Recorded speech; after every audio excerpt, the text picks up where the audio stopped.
Never don't lick people, okay? Benny! Too tame, too low, too much love. Yeah. You can pet the head, okay, no? You can pet head, but don't let him lick you. Because we wash our hands with soap and we put a cream and, it's too much for little body and they're sick and they're old now. Thank you, madam. Oh, no licking, Benny, no. Too much love, this guy. He just too much love. He's shopping for lick. Shopping for kissing. Okay, on the head, okay. Now see, always ready the tongue to kiss. Benny.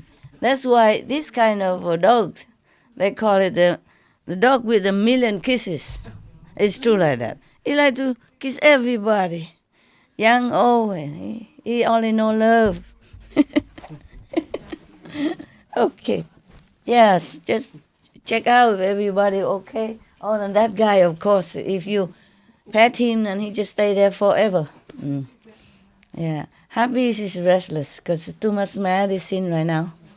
Yeah, it's better already, The according to doctors' predictions, she should have died already. Many months already. Oh, you want How I Benny, don't keep kissing.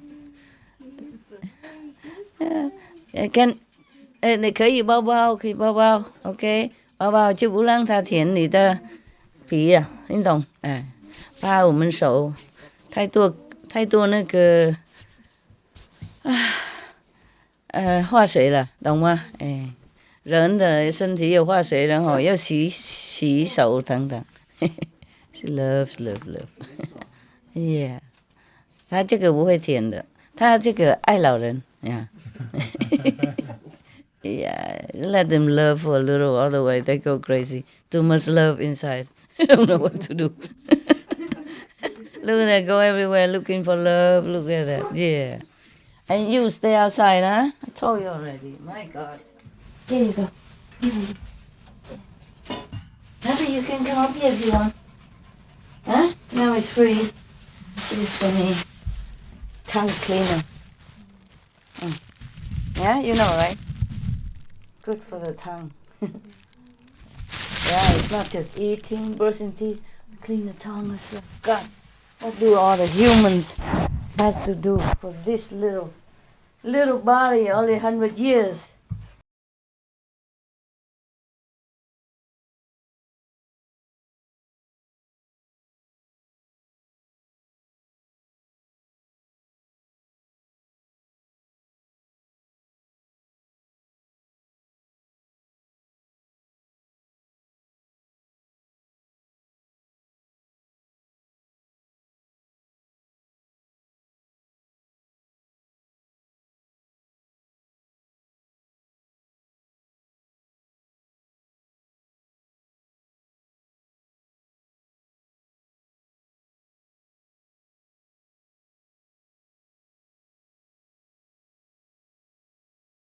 Maybe just separate from the friends. So I said to the dog keeper, please bring Happy up. Maybe, he doesn't like male dog, but maybe a female dog, okay, for companion. Yeah, but I said, see, he didn't prepare me or anything. He just immediately opened the door and let Happy run in. Oh, and the big dog was, he's not very well with other dog. He jumped on her and pinned her on the floor and wow, growling at him, and she was growling also, begging for life. and then we separate them, yeah. Immediately she go to his bed. I tell the dog attendant to bring the big dog down, and close the staircase door. And then immediately she went to his bed, empty bed, snuffing, saw in the bone, left over some little bone, a veggie bone from him. Oh, and she just sit there and eat it like nothing happened. Yeah. You were begging for your life 1 minute, and the next minute you jump on his bone like nothing happened. Oh, when she see the bone, that's it. She forget everything else. Forget the danger, nothing. Yeah. Oh, you stay there. It's good enough, okay? And she's scared of him. Come here, happy. I protect you. He don't do nothing to you. Besides, he has no bone over there. You don't have to go look, okay? Yeah. She's so skinny now. Break my heart. And but the doctor says she lived only 6 months. That was that was more a year ago. Yeah, and you live on, because you're my princess. No problem. I protect you, keep you well, and you live longer until God calls you home. We're not giving you injection or nothing like that. Mostly when they have that kind of sickness, they just give them injection and let them die in peace. No, we have medicine, Yeah, they have all kind of... We went around Europe just to treat her. Yeah, because there are different clinic, offer different thing, and then she's well. At least she's still here. Yeah. She's restless because she won the bone, but I don't give. Happy. Oh, okay. Never mind. If you die happy. Here, happy. Come here. Don't worry about him. Here, happy. There you go. Hey, don't be so blind. You keep looking and you missed it. Over there. No, not this one. This one, not. Okay. Never mind. Go over there. Go. See? Yeah. Harley, huh?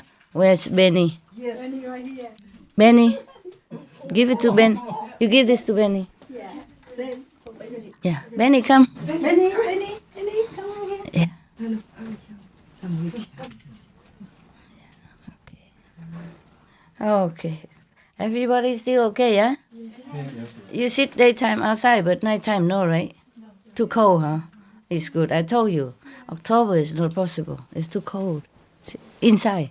Make sure you're well, okay? I'm also bundled with a bathrobe. I don't care. It's only we're at home, right? We're in our house, doesn't matter.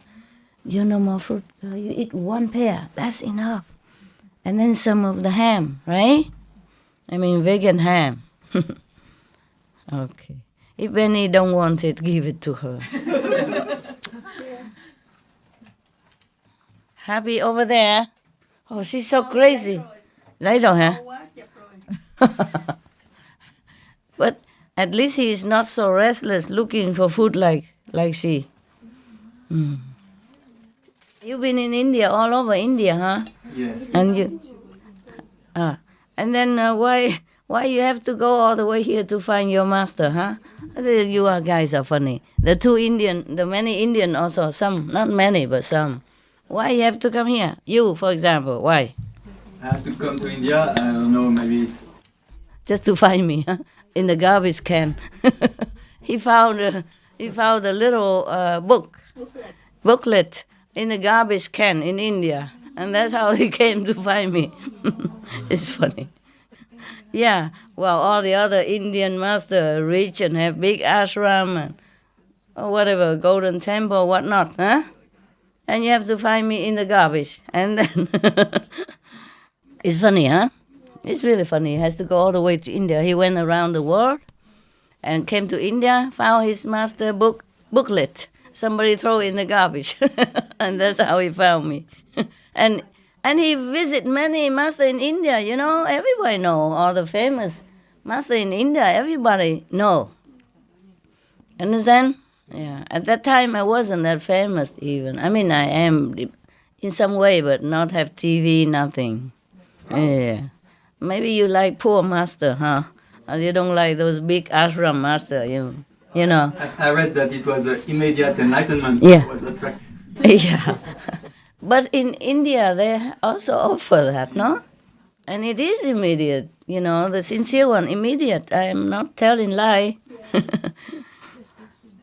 Only it's up to you to continue keeping it or not, huh? Yeah, Harley, you found your buddy, nah? You both sit there, look alike. Can you do something? This one? Or take it? Yeah. Both of you, both of them. Yeah.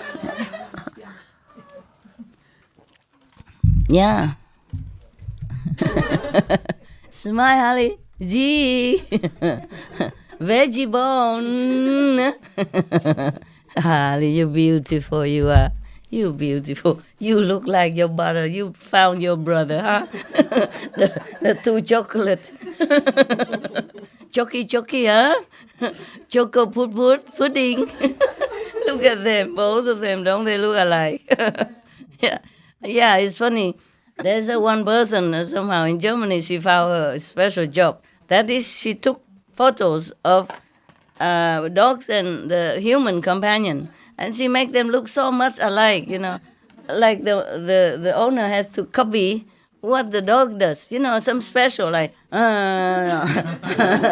something like that, and they really look alike, and they pay her handsome for it. He does look like you. maybe he's your former brother. Who knows? Look at that. Yeah, and he likes you also. Yeah, like attract like, yeah, Holly. Yeah, like color. Dog of the same race flock together, right? It's a package. Okay, you can have him. You look more like him than I do. So I look like, okay. And the big dog, he liked him. Yeah, he come and sassy with him and looking like falling in love kind of eyes. Yeah, he lay on his lap automatically. Nobody say anything. Nobody tell him to do anything. He just go and lay on his lap and sassy. So comfy together. Happy, don't you dare. Why you provoking him? She knows he's safe, that's why she go near. Otherwise she don't dare. You know you're safe, so you provoke that guy. Huh? To revenge, right? And these two of them, my God. I didn't notice both of them until I thought, wow, same color. No wonder I felt so comfortable together. Yeah, okay, that's good for you, Holly. That's good for you. Eat it. Seaweed is good for you. Good. Happy you had enough. That's why you didn't want the seaweed. Before you liked, and now you don't eat. No more ham. Enough. Okay, tomorrow. Right? Okay. Tomorrow, because you eat a lot already. And it's late evening. You are princess. Always you are princess. You're the most pretty princess for me. Yeah. Okay. Benny. I'm so restless. Okay, what time is it? Maybe I ask him to take them out now.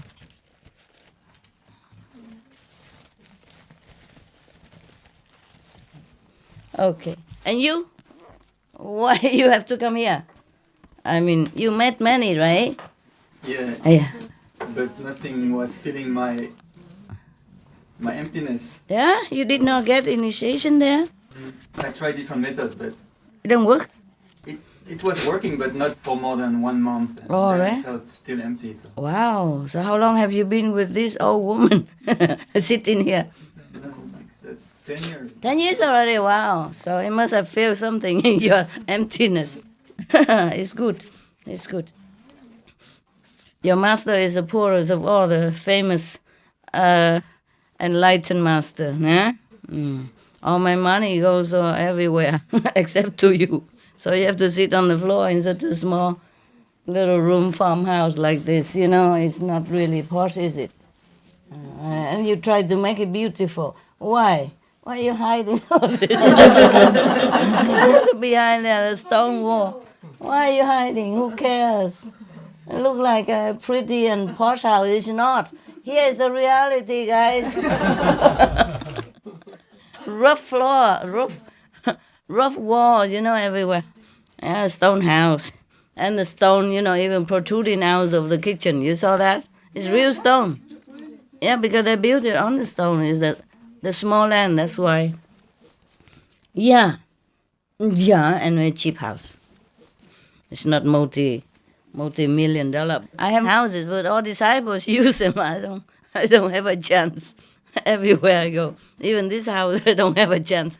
And even my dog have no chance. I know that. So even before he has a hut here, I move his hut next to my cave. Yeah. So every day he sleep there. And the 3 dogs sleep downstairs with, this, before there was like a storeroom house. Yeah, and they stay there. But it's warm, they have aircon. Yeah, heat and cold aircon, no problem. And they have butler, 2 butlers, and I have nobody. Yeah, I have nobody. All the dogs take everything, all the attention. And in the car, they took the best space, and I sit cramping with the luggage under, beside, and left and right. Every comfortable place is for dogs. Yeah. Yeah. Okay. All right. But they are beloved. Before when I didn't have any house yet, I take them also with me everywhere. And there's a good class hotel in Monaco. They took them in. They let them. Yeah, and one of the valet, hey, they offered to take my dogs out for me. Yeah, they all love you. Okay. I mean, at that time I have more than just 3 dogs. I said, no problem. You stay with us, because I was good customer. I'm very friendly with them and respectful with them. And later, when I left, they told me, oh, we really like you very much. Before, when you first came here, nobody knew who you are, but you were already very friendly and nice to us. And when I left, they give me flower even. Yeah, a gift, yeah. All of them standing, outside of the hotel together, and it's, like a formal, official goodbye party, and give me the flower, the bell captains and the bellmen and all the valet and all the, I don't know what all their names are or the title, but they all come out, say goodbye. Yeah, say we like you very much. I was very casual with them, very nice, I gave them tip, of course, but it's not because of that. I have respect for them, and I'm very friendly and funny with them, One time we were outside. I don't know if I told you this story or not yet, but in case I did, just pretend you didn't hear and laugh, okay? Make the old woman feel good a little. Come out here for you. One time I just came out from the room, and I came out. I was alone there. Is no dog at that time. I came out from the hotel main door, and then they were just talking about something, and they were kind of having fun, It's not too many customers, and they were just talking. I said, "What are you guys gossiping about?" And the chief captain of the valet parking personnel said, "Oh, you don't know. And this guy, he say he has a secret tattoo, and somewhere we cannot show you." I said, "Really? And why not?" Well, I know, I'm just joking with him. And then he said, "Oh, we cannot show it right here." Yeah, I said, "Okay. I also have some secret I can show you." I just try to lift my, a little bit. I say something inside here, and we were laughing together. Just lift it a little bit, just for fun, I lift my trousers a little bit. I say, "Oh, I also have something, and and then we were laughing together. And the manager inside would come out and say, "What's going on here?" So I told the truth. I said, "This guy, they're trying to seduce me. They say they have secret tattoo somewhere." And, something like that, So they just like me, Otherwise, I heard that some other big guru, richer, are staying there also. I only know that later, yeah. They really, feel they're on my side, because they knew me, Yeah, they're very good. Good hotel, good hotel. And you, I forgot, you didn't tell me. Okay, you tell me you couldn't find a master there. Why? But they are very rich, But I'm just sorry I don't have many story building like the one you mentioned. Oh, For all the disciples to stay there. Why didn't you stay there? At least you have good home, good room, and, central heating, everything, and, and you can hug the master. I just went there one day to hug Yeah. the mother, and And then you feel good? not really, didn't do anything. No? But many Indians love the emotional comfort of Oh, the yeah, of mother. course. She's really loving. Yeah, of course. But I needed. I would like to be hugged myself. I need a hug. It's just too far. And if I have to apply for visa, then my enthusiasm wanes, die down. If she's right here, I would request her 2 hugs, not just one, but 2 hugs. Yeah, some people, they need it, like they need it like motherly love and emotional. Yeah, a lot of people, like many of the priests, they worked people up with emotion. And then like that, it's good. At least it's good to somebody. And she's rich compared to me. Yeah. I also met the Dalai Lama, and Yeah. I shook his hand, and he didn't do much to me, but some Tibetan Buddhists that were there, they were like so touched, like when we are in front of you, and that touched me a lot to see them Devoted. Yeah. so much in awe in front of their. Of course. And I was not in front of the Dalai Lama, but they were the same as Understand. we are in front of you. Oh, yeah, of course, of It was course. very touching. But the Dalai Lama is very loving, very Very kind, loving. very kind. He's 80 now, but I saw him on TV. He's still very young and very, energetic. Happy. He's a good monk. Yeah, good Dalai Lama. Yeah. Yeah, of course, because the Tibetan, they believe that he's a chosen Buddha. You see, the incarnation of the last Dalai Lama, and it's their leader. You see, it's their leader even. But he's not like a remote leader. That's you see. He see people sometimes. He see his people and he see other people. He's not remote. You see what I mean? And not aloof. That's why they love him also. And in the exile, he is all they had. You see? And nothing else they have. They have no home. They left everything behind. And he is there a refuge as well as their leader. Not just spiritually, but emotionally, It's like a father to the nation. And in the exile, it's even more meaningful. Yeah, of course, they're very happy, When the Dalai Lama give me some of his homemade medicine, when I come out, everybody envious. And he gave me a book also, his own book, and he signed it. And so when they saw it, the Tibetan, they saw it, said, "Oh, you're so lucky. We never get this. We don't have this kind of treatment." Yeah, because I don't know. He just likes me. Every time he sees me, it's very special. Like he recognizes. Because he think I'm also refugee, Vietnamese, I didn't tell him I'm refugee, nothing. But I'm saying I'm Vietnamese. So he sat me down next to him, he holds my hand, he said, "We are both refugees, you know that?" He was really very kind. I like this. I like him very much, as a person also. Yeah. So what did you feel when I don't even hug you? It's inside. It's inside. You did? It feels the emptiness of life. It brings meaningful to everything. It feels like back home. Like my life. I've always been happy with my life since I knew you. Like there was no more questions, no more doubts. It was just the end. The end. The end of your journey. Yeah. Okay. So now it's just. Yeah, but it's only beginning, baby. Only beginning. You don't know what else waiting for you. Yeah, it's good. It's good. I'm glad that you're happy. This is the main point. Thank you very much, Master. You were very welcome. I'm also very honored that you came all the way. You went around the world to find me in the garbage can, and then you come to me. If somebody even throw your master book in the garbage can, how could you believe that the master who's even rejected and thrown into the garbage can like that? Yeah, it's good. It's something inside, right? It feels you. It's intuitive, Yeah.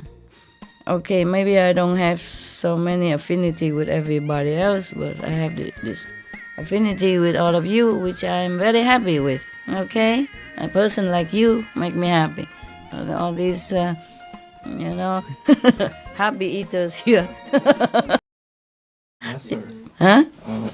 I just wanted to say thanks for allowing initiations because we heard the news today. Yeah. But it's more strict this time. They have to meditate, truly. Yeah. I have to vow to do it and be vegan. Not just pop in, pop out. Yeah? Not just come in to try. I have to vow to take an oath that they will. From the day of initiation till the day they die, they must be vegan. They must keep the 5 precepts. They must study master teaching, and they must meditate 2.5 hours. They must have faith in the teaching. Otherwise, they can be out before they start. I don't want any more, people just come in and out like a hotel. They have to know it's a serious thing if they want to be liberation, if they want to have liberation. Yeah. I don't mind to suffer for any, but they have to be sincerely practicing, understand? Not to make a joke out of that, or just to come in out of curiosity, and then don't even vegan, not even meditate, understand? And because of that, it's easily to fall into Maya's trap, understand?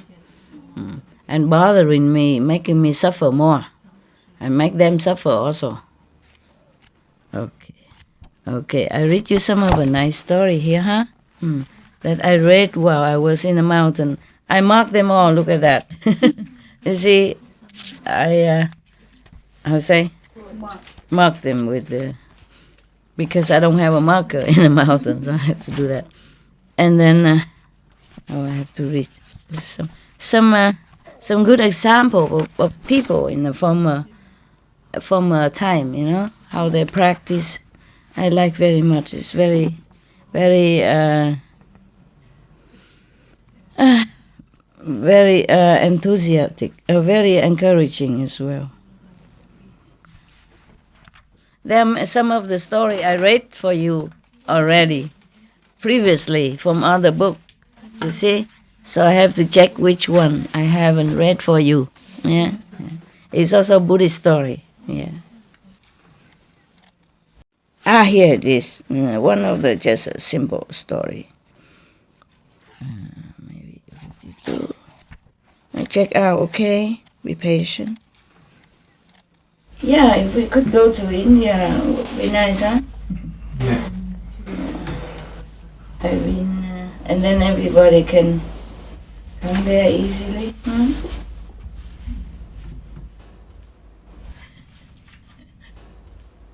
I was asking him about the gurus in India. Most of them are very famous. Huh? Yeah, very famous and have good reputation and everything. In India, people don't talk bad about guru ever. Yeah. Even maybe bad name in somewhere else, but never in India. No. I was asking him because in India there are many very famous masters, and they're all very rich anyway. The one that famous that I knew were very rich, and they have big houses, big ashram. You can come and stay long. You have running hot water. Over here we also have running cold water. Sometimes it runs, sometimes it doesn't. Now I let them come. The house is full. If no water, what to do? I said no electricity. We can. Yeah, we can buy gas or or we can use candle lights. But no water, what to do? Understand? Oh, it was really sometime. When you first came, everybody came. Everything just become broken immediately, Yeah, right away, the first day already. And it continued like that many times, yeah? And then we fix it and then it broke again. Yeah, no water pressure, because all the water running out. All the pipe never broken before broken. Imagine. Yeah. And when I told the plumber, they don't even want to fix it. Say, oh, this is too big. We must wait till tomorrow. Yeah, wait till tomorrow. Yeah. And then we have nothing. We will lose all the water, in reserve, in the water tank. Huh? Yeah. And I say, you have to fix it now. And then they did. And then it works. Ever since then, we don't have problem anymore. Huh? Yeah. Toilets became very brave now. Very obedient, and the water is running, Yeah. And then, because nobody here anymore. And then now we don't have anybody. It's really funny, huh? My disciples, wow, they're famous. What are you doing? Oh, open. Oh, okay. Okay, now you two, you three, go. Call them. Happy, don't be too creepy here. Oh, the dog. Of course they don't like to go. I also don't like. But I have many other things to do. Yeah. Last time I kept her, normally they sleep with me in the cave, But now we have also the big dog, and then Happy, she's not very, I don't know, she look for food all night. She walking tak, all night long. That's different story now. So she go down there, it's better in the morning. She must take medicine and all that on time. And I cannot be always regular, so it's better down there. And we come see each other all the time, quality time. Yeah. Because she won't sleep anyway. She walk on the cave floor, like a horse all night long. Oh my God. And then I have to call the assistant to come up and wake them up at middle of the night or 2, 3 o'clock in the morning. That's not nice for them. You see? Yeah. They see me anyway, so it doesn't matter. Okay. So over there, big building, 30-some stories, and you didn't stay? No, just one day. Why one day? Why not stay longer? Just one night, because I already found your booklet before, so I was more interested with you. Oh, I see. I was on just... Oh, they don't give initiation there? No, there's no initiation. Just hugging? There's a small method of meditation, some booklet of spiritual teachings, but not really initiation or nothing really. That didn't speak to me. The teaching didn't speak to me as much as yours. Oh, I see. So you went there as a last chance you gave. Famous, maybe just in case, in case you miss out something. Yeah, why didn't you go to like Beas and all that? They give initiation. I was not looking. I was not looking for liberation on anything. Understand? I was just. The liberation was looking for you. And then? Yeah, I was not even aware of vegetarianism or reincarnation, stuff like that. I was just looking for something that can fill this emptiness. Yeah? You felt that empty? Yeah. Oh, man. I didn't know what was the meaning of life and everything. I felt like something... No meaning, nothing, huh? Oh, so you have to go around the world to fill yourself with all these cities, people, scenery, huh? And then still not filled. Until I found your booklet and then I went on the website and I read more about you and your teachings and everything, and then that was it. That was it. Oh man, okay. All the world cannot fill your emptiness. He went around the world on bicycle. Believe that or not, tough guy. Yeah. And then he found my booklet in the garbage heap, a garbage can, and then he read it and then he found out more. With all the gurus in India, he came back just to find me. Yeah. Anyway, in India, if you want to find guru, it's a place to do. It's a place, to find. So I don't know why you guys sitting here so ascetically like this. All the gurus there, whoever meant to be guru or whatever the guru that may be, they all have very big house for disciples. Yeah. Yeah, they don't have, a house like this. Yeah, and even SMC become too small for you guys now. Yeah, whenever I walk, the guard has to say, let master pass, and I have to careful where I'm walking, in case I walk on some foot or hands or or their cups. Or their mattress. Yeah. Man, they sit everywhere. They hang on the trees. They sit on the steps. Yeah, they sit all over on the staircase. Yeah, staircase. Yeah, and even a little SMC have to make it 3 stories.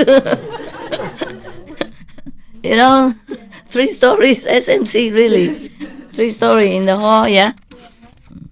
No. Okay, let me see. The downstairs is 1 floor. The first floor is 2nd floor. The 4th floor. 4. Yeah. One where they sit to translate. And then another. Oh, no.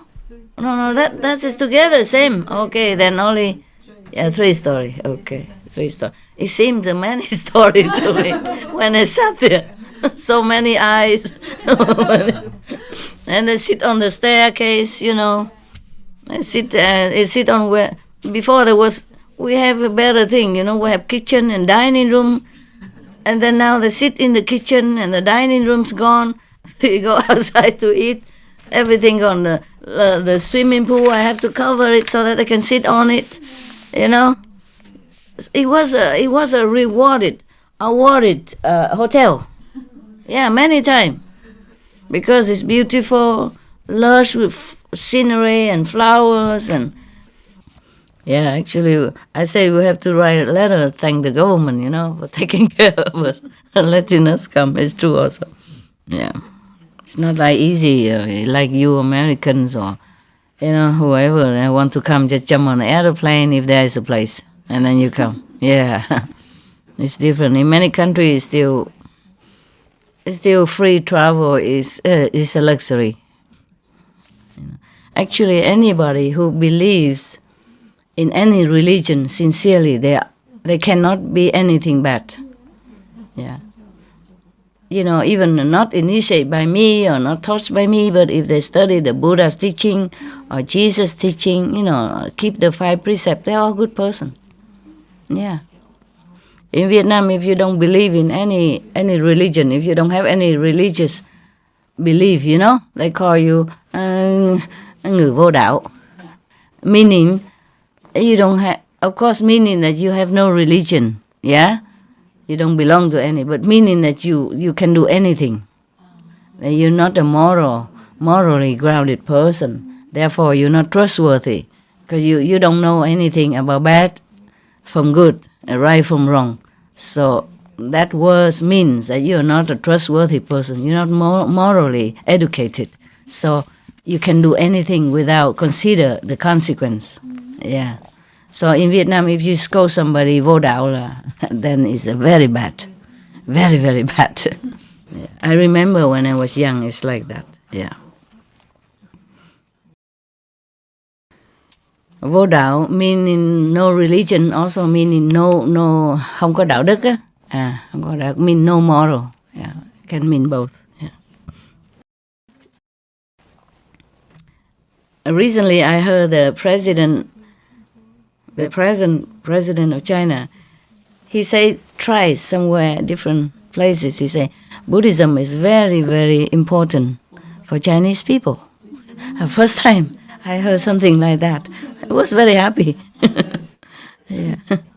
But I didn't hear it directly. I heard it from Dalai Lama, secondhand.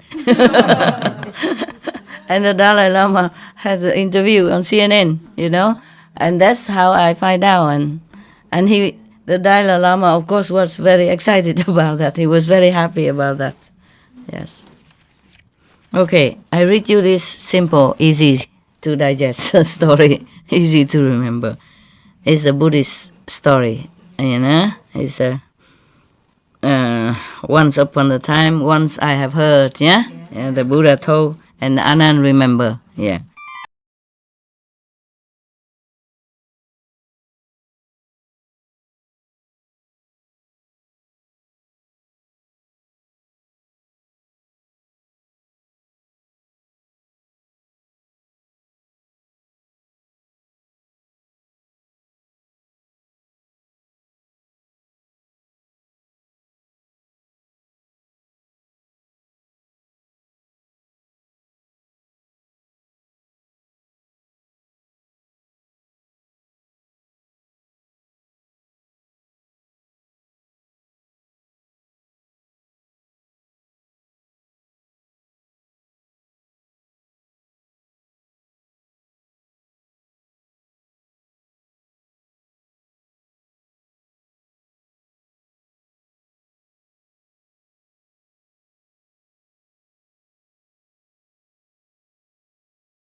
The name is Lotus, the Lotus Roots, and then the summary is that one who has learned to appreciate the happiness of detachment will turn away from worldly pleasures, avoiding them as if they were bringing him disgrace or harm. Yeah.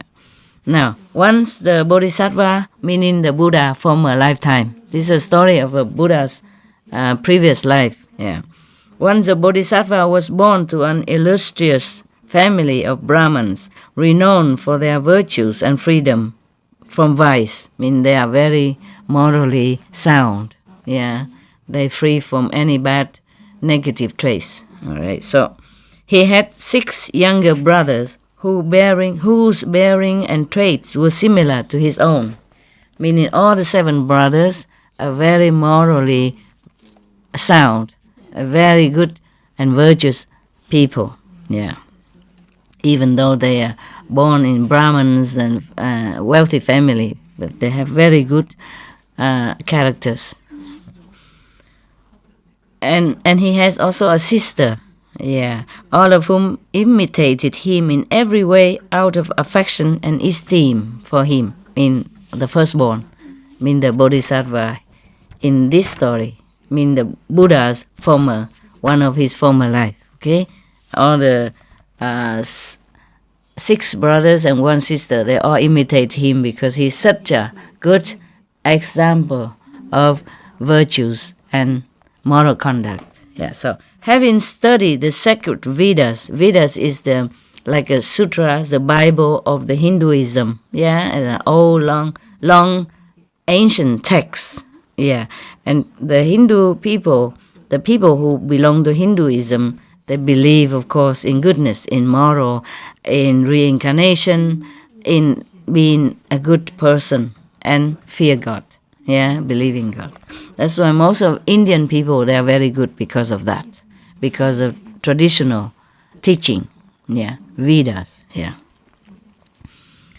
Having studied the sacred Vedas and mastered the science of medicine, martial arts, music, and craftsmanship, he was highly regarded by all people, the former Buddha, former life of the Buddha. Yeah.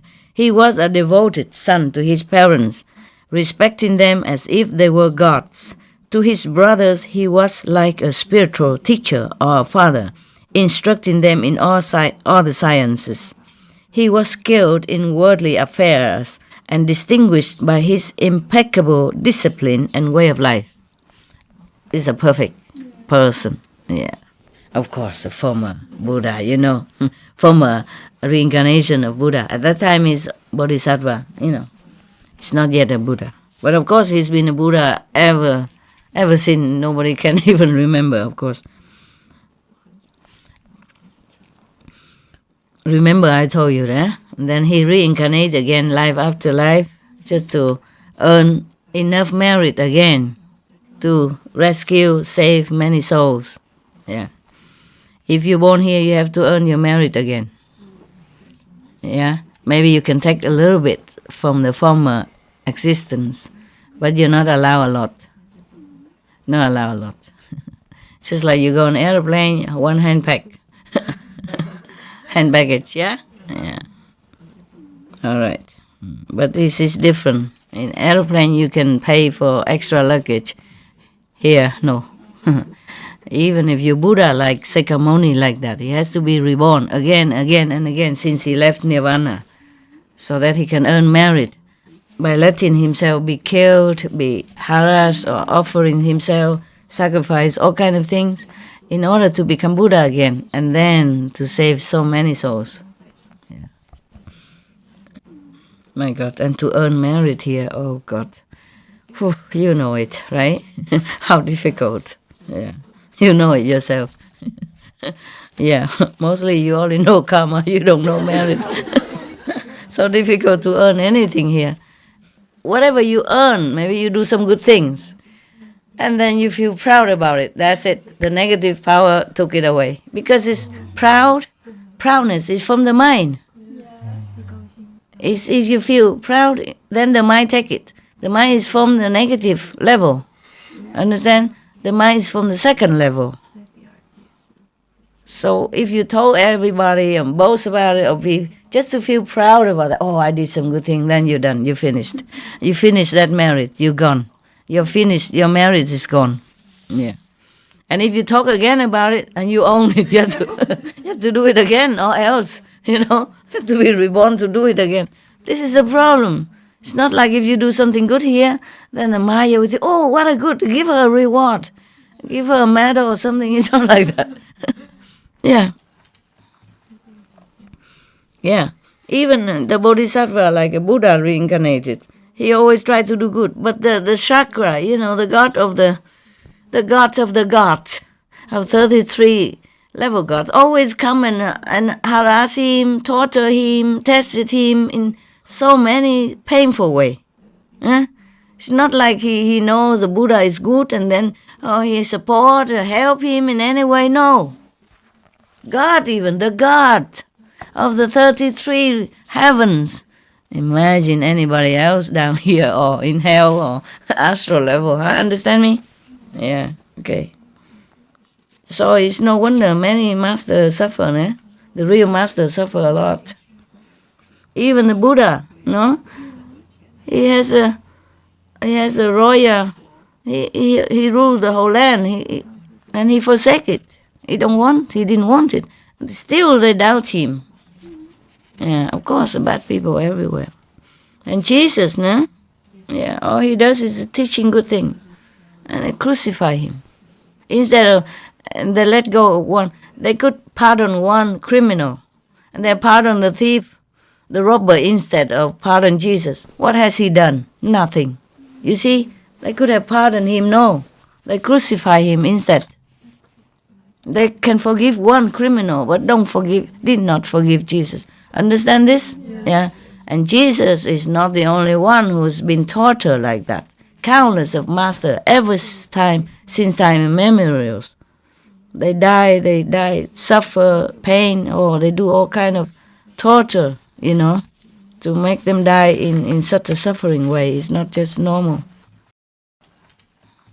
I'm lucky to be born in this life. Still have a lot of trouble, but, at least the law protect. Sometimes. Sometimes. Okay. So now, yeah. So he is an impeccable person. Impeccable person. Of moral and exemplary virtuous being. So when in the course of time his parents die, the loss deeply moved him. Of course, if he loves his parents and so filial like that, of course he would feel very, very shaken. Yeah. After the funeral ceremonies and after some days spent in mourning, he assembled his brothers and spoke to them. Thus, although we wish to remain together forever, death is sure to separate us from those we love. That is life. Yeah. This is the way of the world, and it is a source of deep grief and pain. And so I wish to renounce the householder's life, so that death will not seize me while I am still attached to a worldly life. Yeah.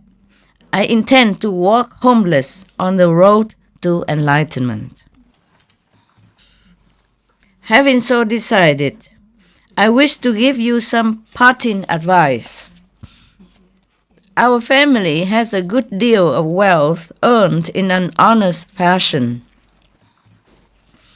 With it, you can easily sustain yourself. Stay here as householders then, in a right and proper manner. Love and respect each other, take care to follow the moral precepts, and maintain the practice of virtue. Study the sacred texts and always be prepared to meet the wishes of your friends, your guests, and your kin. In short, apply yourselves to the Dharma, meaning the righteous teaching of ancient master, either from the Buddhas or from the Vedas, from the ancient Hinduism. Always act in a disciplined manner and in harmony with one another. Delight in study and in giving alms. Giving alms, yeah? Okay. Let restraint ornament your lives as householders. Your good reputations will increase along with your virtues and wealth, bringing you happiness in this life and in your future lives as well. But this talk, he finished his advice to his brothers and sisters. And now he finished. Yeah, he's done. Unquote. And now, but this talk of the householder's life and of separation greatly distressed his brothers. They don't like it. They're so used to with sticking around him, I guess, the big brother, And now the parents already die, so they have no one else except this, exemplary brother for them to take refuge in and to look up on to. Overcome with grief. Not only they don't care about the wealth that he left behind for all of them, and they don't care about good, alive, nothing. They say, overcome with grief. Their faces wet with tears. They bow respectfully and said to, big brother, our father's death is still fresh in our minds. Pray do not inflict a new grief upon us. The misery of our parents' death is still with us. Your decision is like salt rubbed into an open wound. If you are truly convinced that attachment to the householder's life is unwise and the forest life is the only path to true happiness, why do you wish to depart alone, leaving us here without our protector? The life you choose will be ours as well. We too will renounce the world with you. Yeah. The Bodhisattva, former Buddhas, reply, those unaccustomed to detachment cannot but follow blindly after worldly desires. They see no difference between giving up the world and jumping off a cliff. Knowing this, I restrain myself from urging you to follow me. But if it would truly please you, well then, let us leave home together. So all 7 brothers, together with their sister, gave up their wealthy estate and enjoyments. Taking leave of weeping friends and relatives, they became homeless ascetics.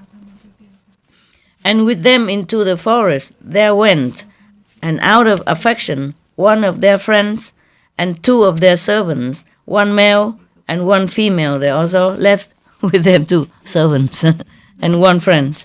Yeah, 1 of the friends and 2 servants. Yeah. So they discovered a large lake in the forest, its water purest blue. By day, the lake was alight with beauty. Masses of open lotus blossoms floated in the sparkling water, and swarms of bees hummed above the waves. By night, the kumunda flowers opened their blossom. Oh, mouth-watering. What a beautiful life. Nowadays you can't find such a lake. Don't even think about it. If there is such a lake, they build houses around already and rent to tourists. And they build big road for cars, a truck, bus loaded with tourists, go there and they probably swim in there all day and they fire your water already. Yeah, the same. There was a lake in Austria. Where I had a hotel there, vegan hotel and restaurant. Beautiful water, you can drink, they say. It's a clean water. But they go and swim all over it. Who would like to drink it? Understand? Yeah. And the water is warm, 28 degrees. Yeah. Yeah. Even in winter, it doesn't freeze. Yeah. So it's a very famous place. And I have a hotel there. And and a vegan restaurant. Well, we open only summer, eh? Right. All right, so now, wow, it would be nice. I told you, I read some of the nice story and it make me mouth watering, such a life, no? Found a lake with lotus, and sparkling clean water. Yeah, no man there, Nowadays, such lake, I don't think exists anymore, If it does exist, already. Houses are surrounding and cars and, people with bikini laying on the deck somewhere, or walk around and with the big radio or beep beep papa, cars. Yeah.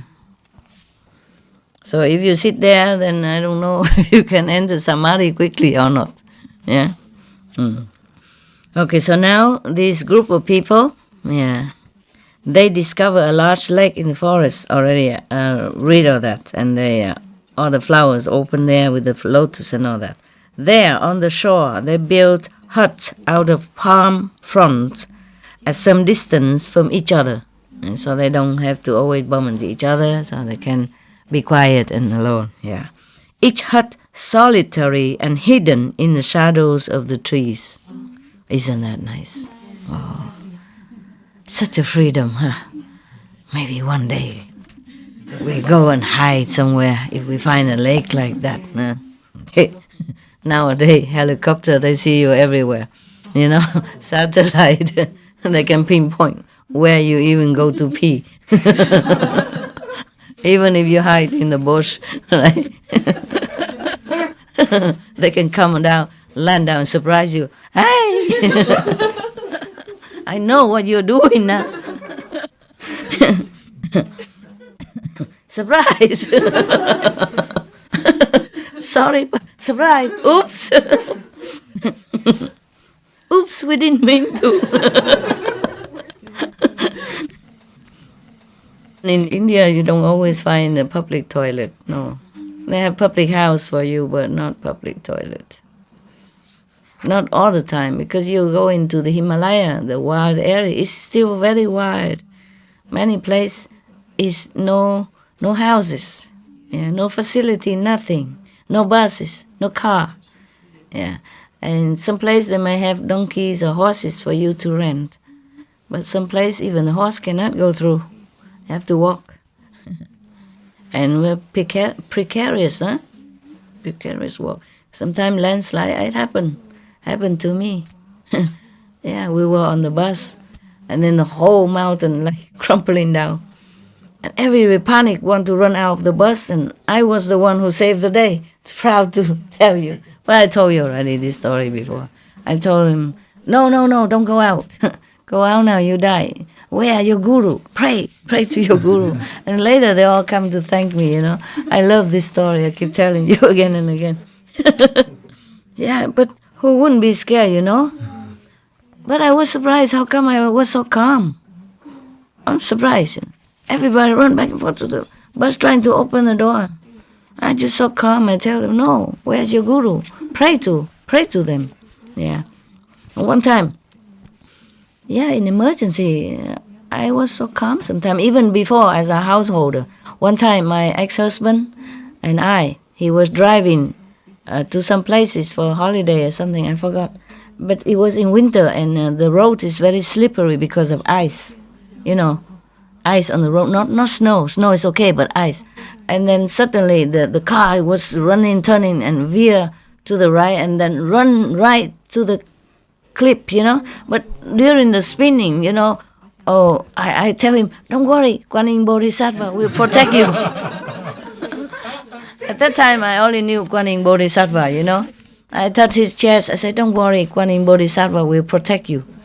And then suddenly the car just veer down, but stuck in the snow only, on the cliff, down there, but not turned upside down. Yeah.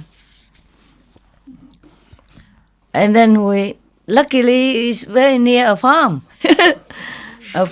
and the farm has a truck with this kind of crane pick my car out, our car out. He said it happened a lot of times, so he always have this crane around him. And then they let us stay in their house for a night, pick the car out in the morning, repair, and then we go. Yeah, so kind, yeah. If there's not that, because it was very late at night, he has to work the whole day and then until late.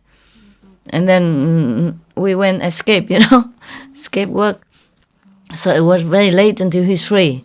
And at that time, winter, nobody driving in that remote country road. That's the thing. If has not been for that farm, just a few 10 meters from us, we would die, would freeze. Even sit in the car, but the car is deep in the snow and the head down, stuck, cannot get out. So we could not even take refuge in that car. How you sit like this, 49 degree, 90 degree in the snow with the car. Even if they're trapped inside, you can't even open. Lucky we could even get out. Yeah, it was really lucky. Okay. Now, why do I tell you this stuff? What was that before? Huh? The toilet, I think.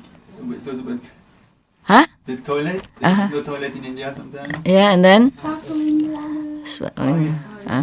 Okay. Not really, is it? Okay. Yeah, hotel.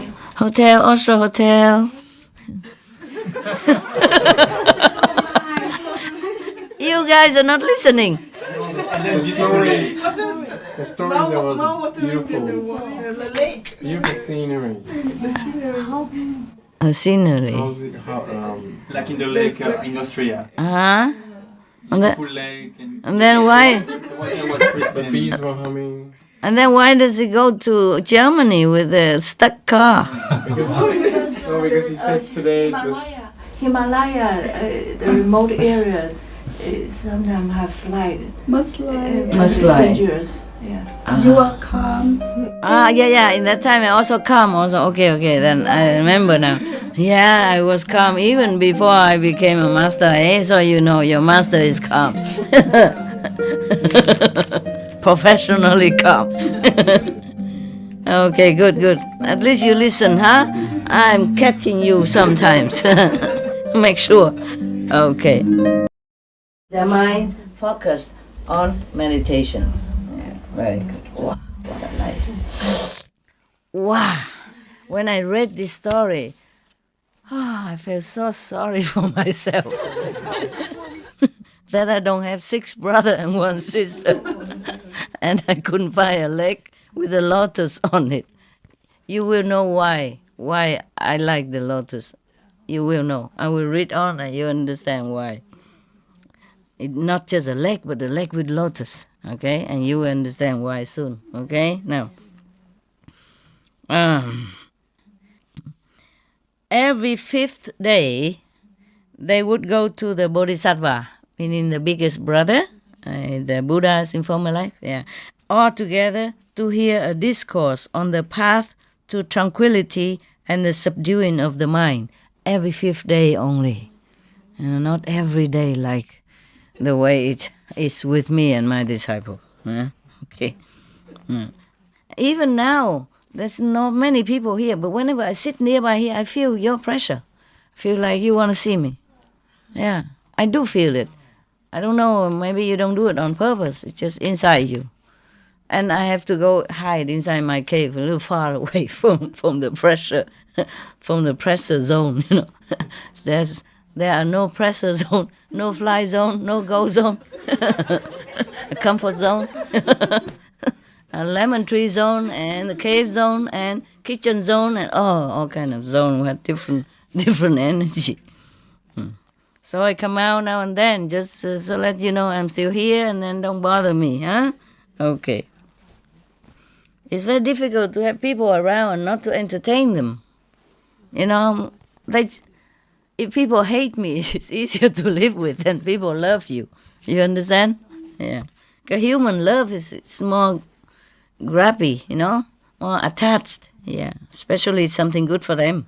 Yeah.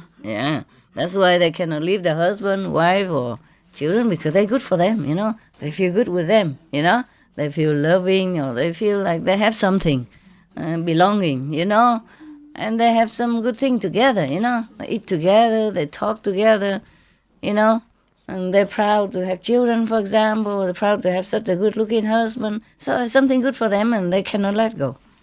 Same. I'm good for my disciple. They can't let go. That's the problem. I don't always love to see people. I love people, but I don't always love to see people. You, the same too. Huh? Because you're a private citizen, you don't understand this. Maybe. But if you have visitors, day in, day out, and every day everyone want to see you every hour of the day, then you would understand. Yeah. Most people outside, they don't welcome visitors anyway, Even families, you know that. Okay. Now, every 5th day, they would go to the Bodhisattva to listen to some discourse on the path to tranquility and the subduing of the mind. Often, the Bodhisattva, big brother, would speak of the benefits of meditation and the destructive effect of desire. Or he would explain the satisfaction resulting from detachment, warning against hypocrisy, idle talk, laziness, and the like. In this way, he made a profound impression on his listeners. Now, their maidservant, the one who follow them together out of love and respect and affection, full of respect and affection, continued to attend on them, even in the forest. Wow, that's what I really call a good loyal servant, truly. With all humility and love, still serve them. No? They have nothing anymore. This is a true servant. They have nothing anymore, not even a house for them, not even salary for them, not even food or clothes to give them anymore, nothing.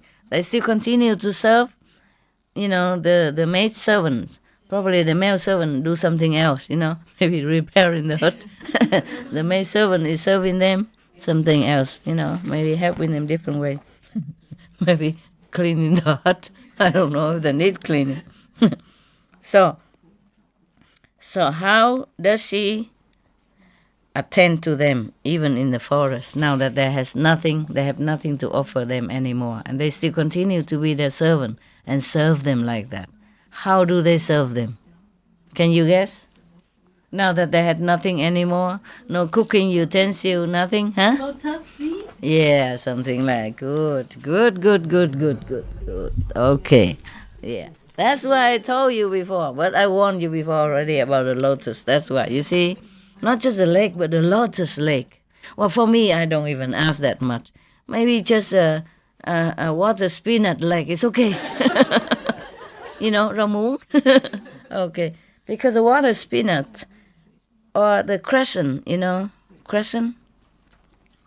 Crescent? Not croissant, crescent. Crescent, yeah.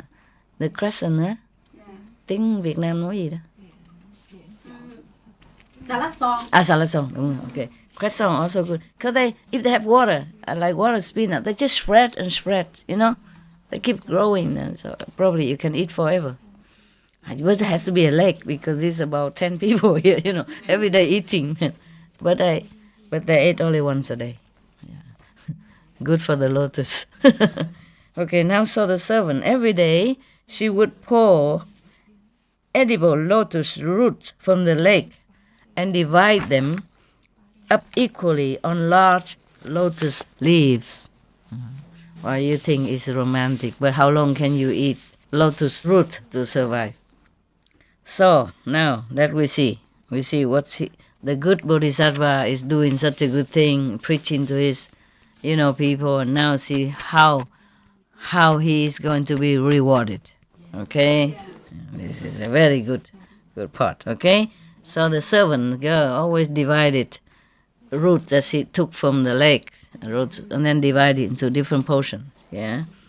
And when the food already properly prepared and placed on a clean place by the shore of the lake, then she would knock the two pieces of wood together, telling them that the meal is ready, yeah. After which, after she clapped the wooden piece together, she would withdraw. So that not to be so, like, okay, I'm here, I made a meal for you. Should be unconditional.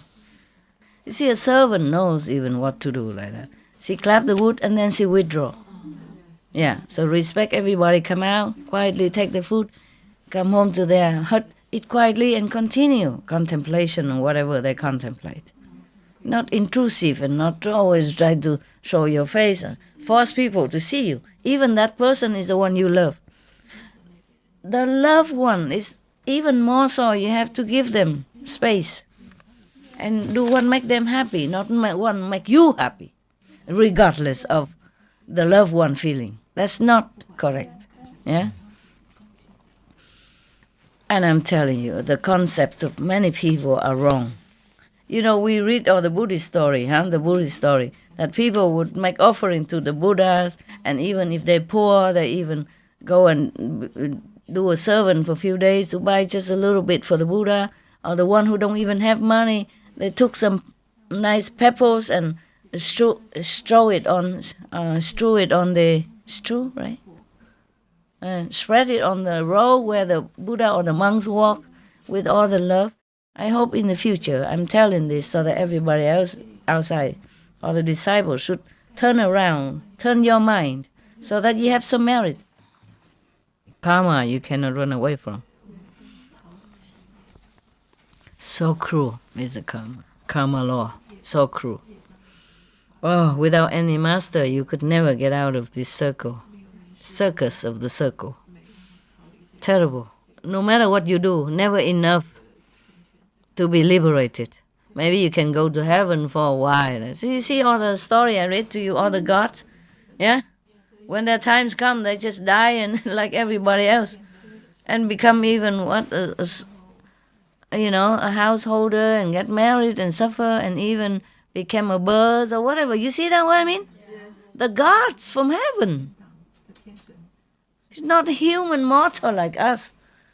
When their time run out, their marriage finished, used up, they can be born as a bird even. Couldn't even eat. Yeah? If they want to go back to a human life, they cannot eat the living fish even, have to wait for the fish to die to eat, before, otherwise they can't eat. If they remember the life, then they don't dare to eat any living beings. The birds, remember the story I told you? A crane or, and the god, female god from heaven, a wife of a bigger god even, still cannot avoid to go back to physical life as a human or as animals even. And because sometimes the fish don't just die like that so quickly enough for her to eat, and then she starve to death. And then be reborn again, at least as human. Because did not eat the fish, did not eat the live fish, did not kill, keep the precepts at least. Yeah. If you keep the 5 precepts, do not harm, do not kill people, do not kill animals, do not steal, do not tell lies, do not commit illicit sex, do not take intoxicants like alcohol, cigarette and drug, then you, no matter what, you will be reborn as a human. At least human, not animals, or not go to hell. So that's why the Buddhist teaching is very good. Everybody should keep the 5 precepts. The Christian teaching is also very good. Keep the 10 precepts, similar. If you keep that as a Christian, you sure not go to hell. Even if you can't go to heaven, you'll be reborn again as human, have another chance to practice and be liberated forever. Go to heaven forever.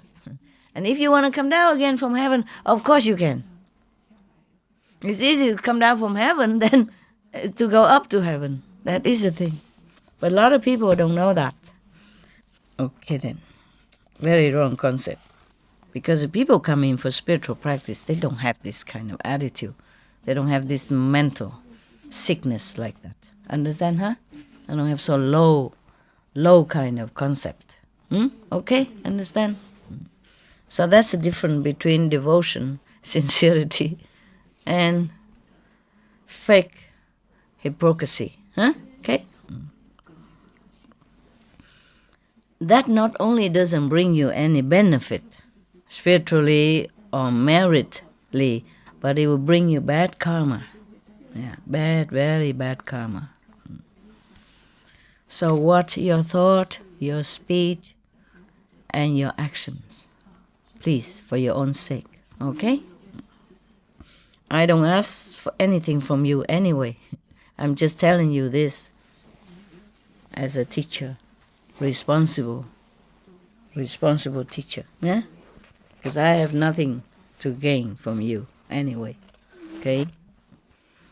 Okay, so now continue with this beautiful, mouth-watering lake and their lifestyle. Yeah? When I read this story, wow, I thought, my God, lucky people. So lucky, have such brothers and sisters like that. So sincere, so high level of spiritual high level, and such a servants like that, and such a friend like that.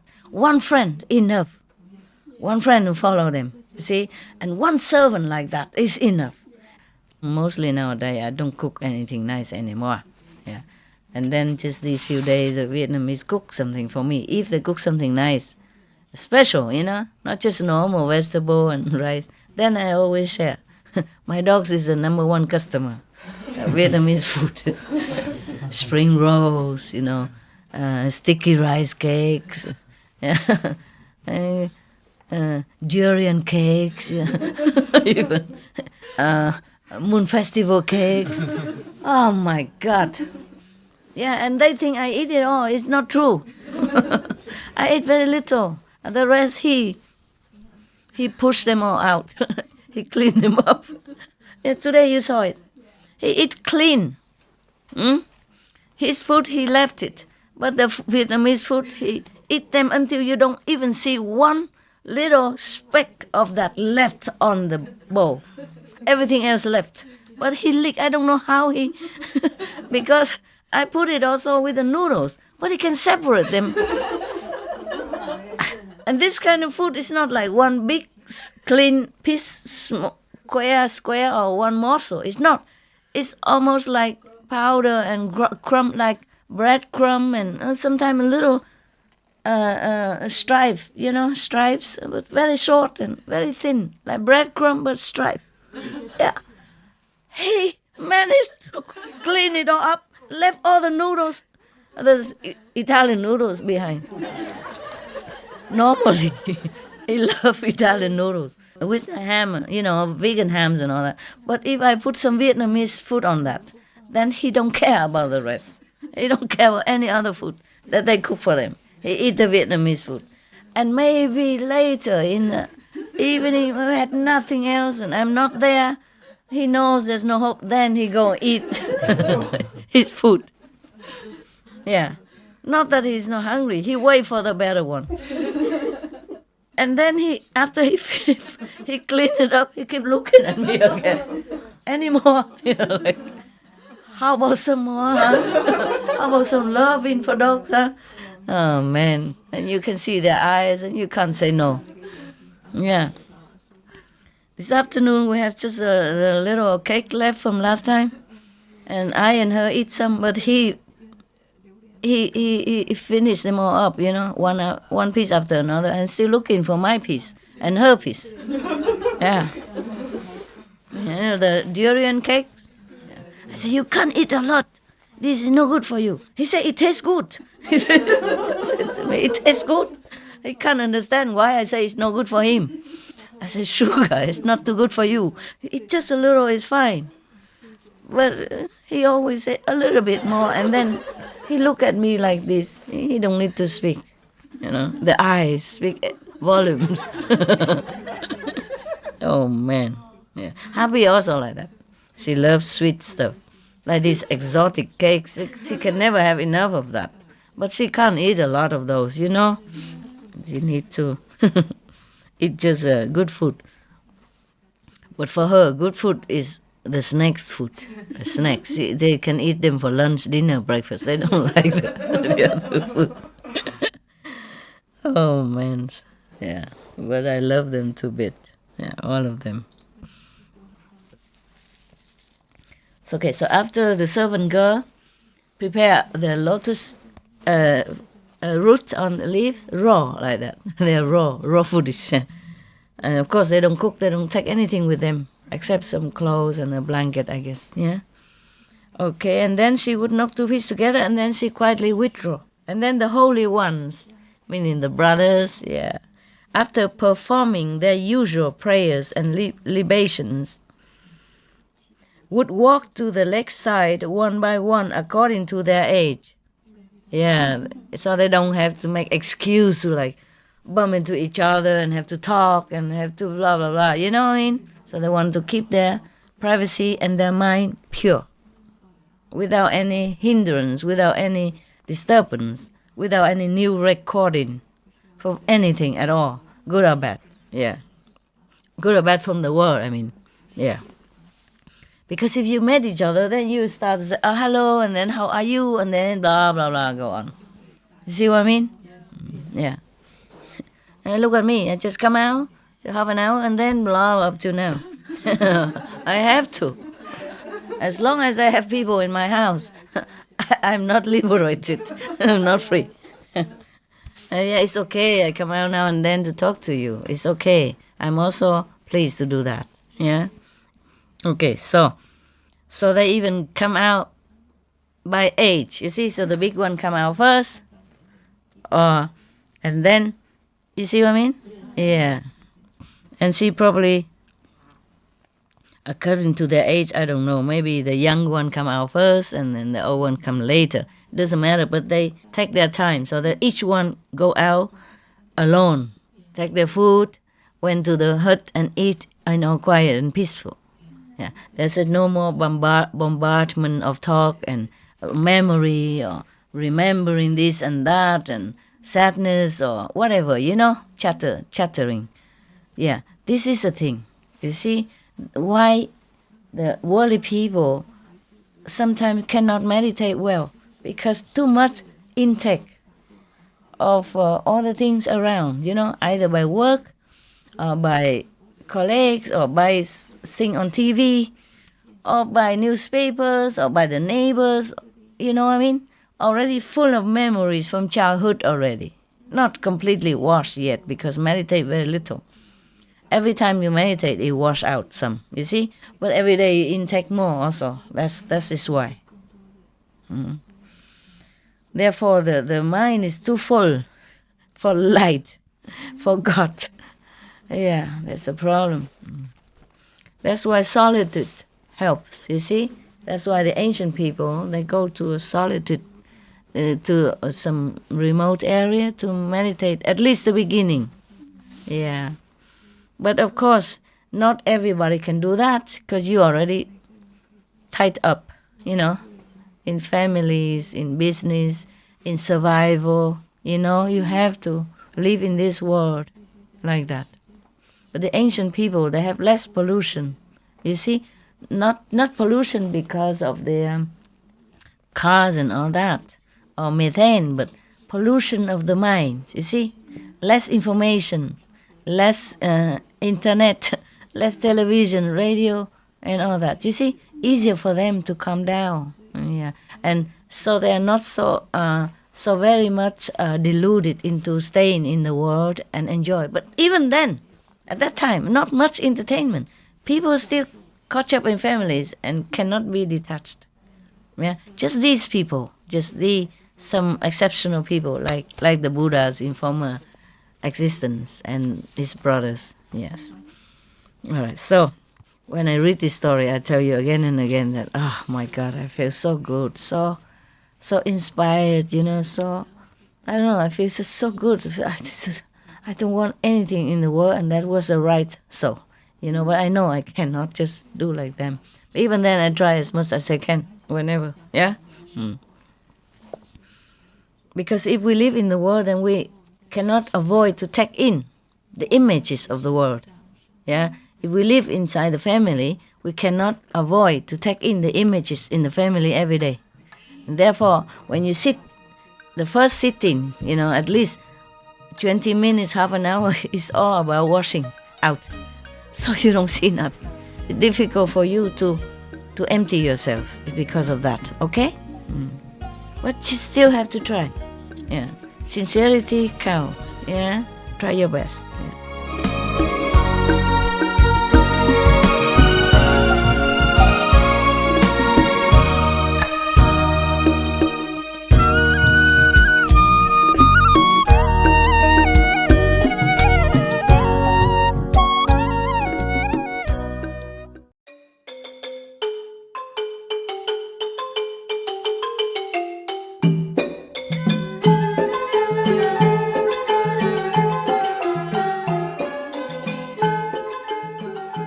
ผู้ส้มที่น่าซื่นส้มขอบใจสำหรับการมาร่วมกับพวกเฮาในรายการของมื้อนี้มีชื่อว่าเรื่องเล่าในพุทธศาสนาหากดอกบัวตอนที่3ของ6ตอนในระหว่างอาจารย์กับลูกศิษย์กรุณารับชมโทรทัศน์ Supreme Master สำหรับรายการทางบวกที่มีหลากหลายรายการเติมอีกรายการต่อไปคือจากพระคัมภีร์ที่ศักดิ์สิทธิ์ของพระราดรภาพสีขาวสากลบทสรุปของการบรรยายหัวใจที่มีสติในถ้อยคำแห่งปัญญาขอให้ความงดงามความสงบสุขและความสมบูรณ์พูนสุขจงอยู่ตลอดไปในชีวิตท่าน May beauty, peace and abundance be constant in your lives. For more details, please visit suprememastertv.com/bmd.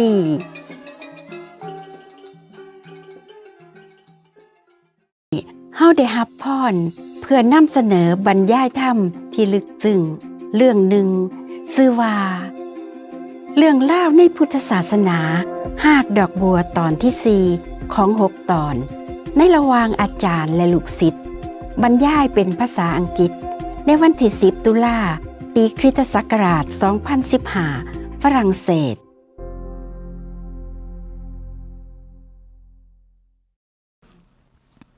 Now the servant girl, put in different spot for each the brothers, so they know which one is them.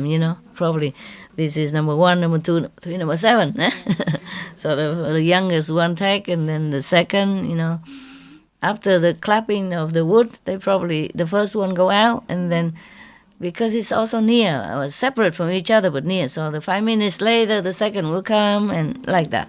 So they leave each other alone until the 5th day, and then they meet each other for refreshing, encouragement, and inspiration in the spiritual life. Yeah, that is good. So, yeah.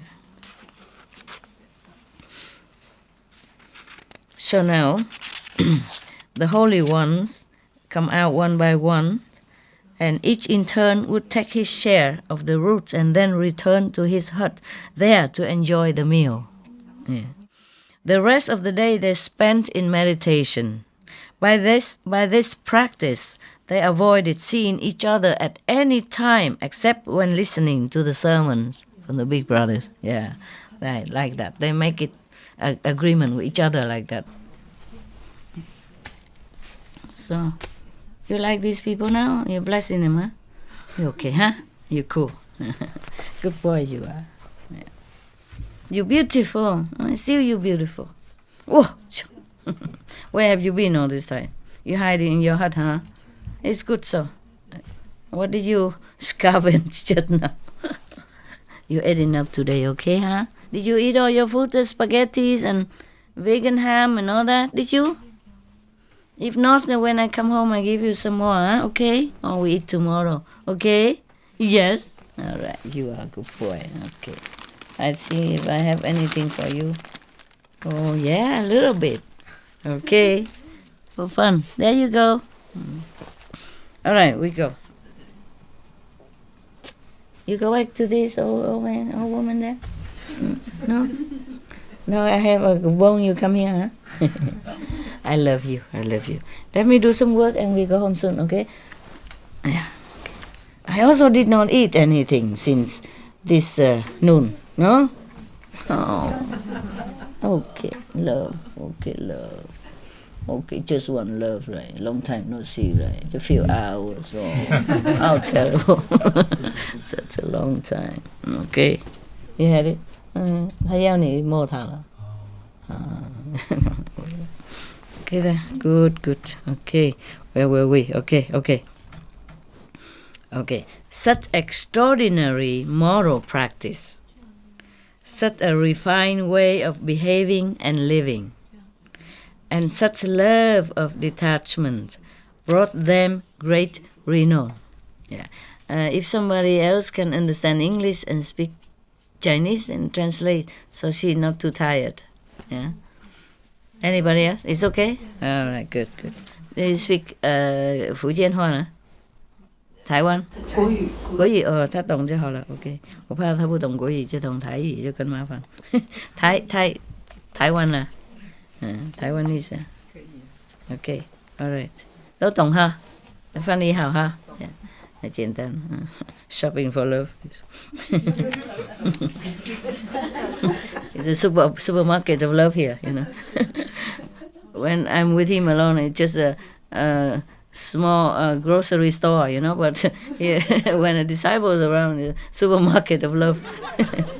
Yeah, see, shopping for love, told you. When somebody else love, just want to be friendly. Yeah. My God, you are a different dog. Yeah, he was different, completely different before. Opposite, né? And here he's so relaxing. It's for friendly now. All right. So,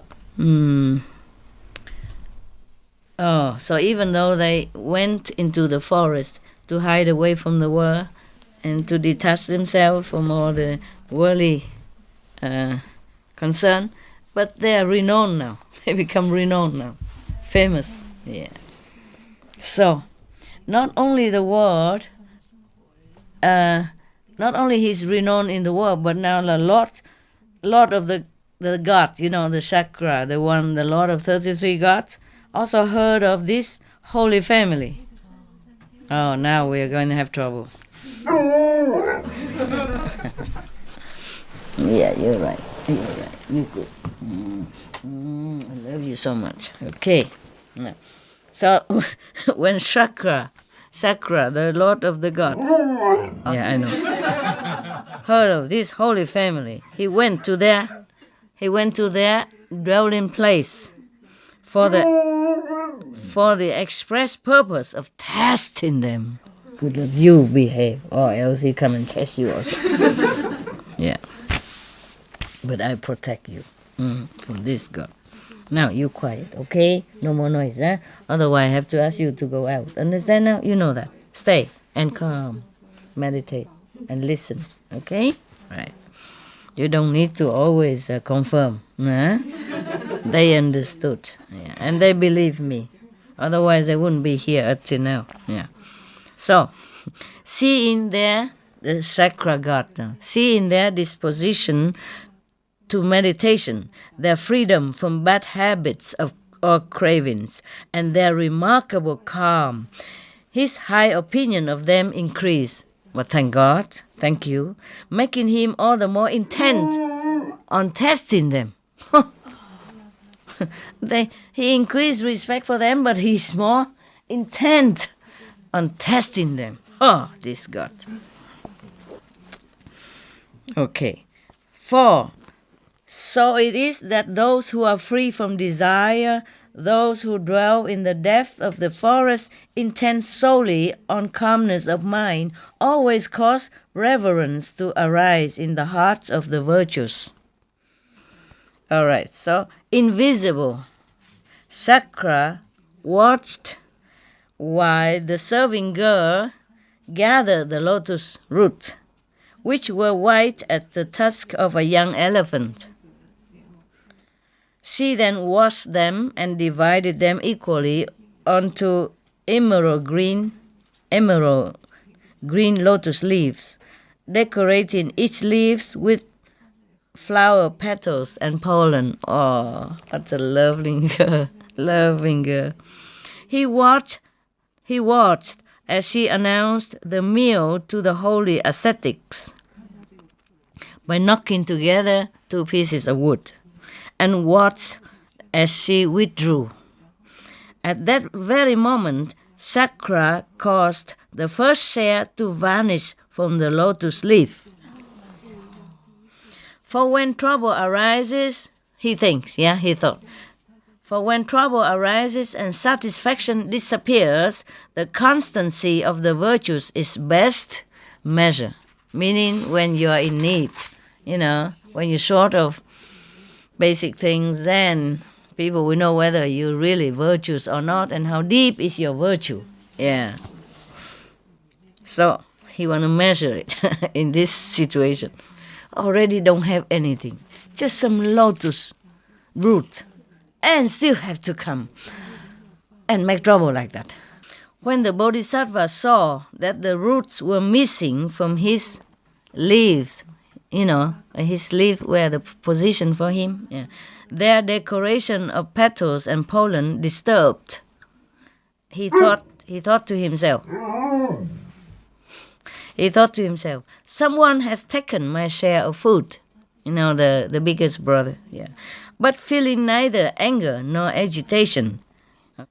So he returned to his hut as usual and began to meditate. He understood, he just forgot. He felt no need to inform the others of the matter. He didn't even complain, not wishing to distress them.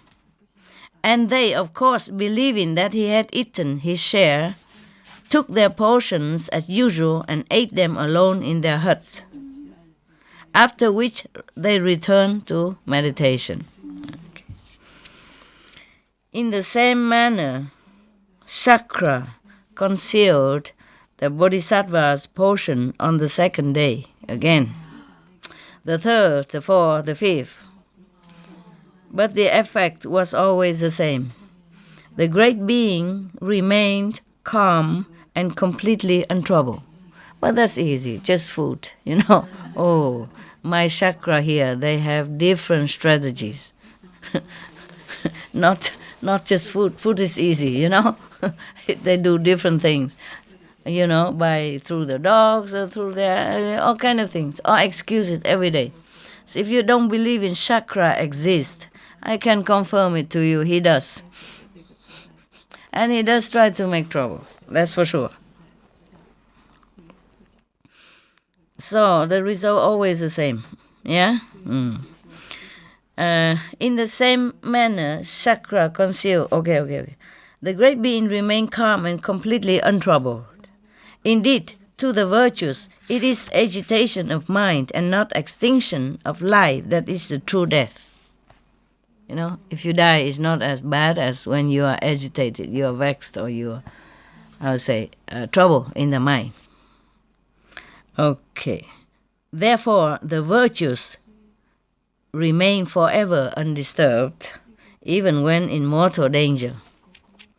On the afternoon of the 5th day, the ascetics went as usual to the hut of the Bodhisattva to hear his teaching. But on seeing him, they were astonished. His body was so lean, his cheeks so hollow, his eyes so sunken. The splendor of his face had faded. Not eating for 5 days. And maybe continue more. The 5 days, of course. And then the 5th day they see each other. Yeah. Eating only 1 meal a day and just a lotus root. And if you don't eat that, just to keep it regular, then body, of course, wane, huh? You don't have to eat a lot, but if you eat regularly, then the body used to it. And then once it suddenly stops like that, of course the body reacts, huh? Yeah, could be in danger, yeah. So now all the brothers came and maybe also the servants and the friend also came there and listened to his sermon, on the 5th day. They saw him very, very kind of haggard, skinny, lost weight. And the splendor of his face had faded even, and his voice had lost its strength. Still, no matter how emancipated, he was as lovely as the crescent moon, for his virtues, wisdom, constancy, and tranquility had not diminished. After paying the Bodhisattva the usual homage, the family then asked him anxiously about the cause of his condition. And the Bodhisattva told them of the missing food. Yeah. Unable to imagine any of them capable of such a deed, and quite alarmed at their brother's suffering, the ascetics, the brothers and friends, spoke their sorrow, their eyes fixed on the ground in distress. But since Chakra's power had inhibited the very workings of their minds, they were unable to guess at the cause of the strange disappearance. The chakra don't allow them to even guess why, or who stole the food even. They could not guess also. Who wouldn't think that the God would come and do such a cruelty trick like that? It's beyond me either. Terrible God. That's why anybody who worships the lower God should beware. They're not all that good and kind. Sometimes they laugh at humans' misfortune. In the theater they're going on around the world, they don't care. They have the power. You see, if they have the power to inhibit these people not to even know what to think, what to say, they could also change the mind of the world, but they didn't do it. Sometimes they like it. So that people will come and pray to them and they feel good. Terrible. So now, this is just lower God, né? Yeah.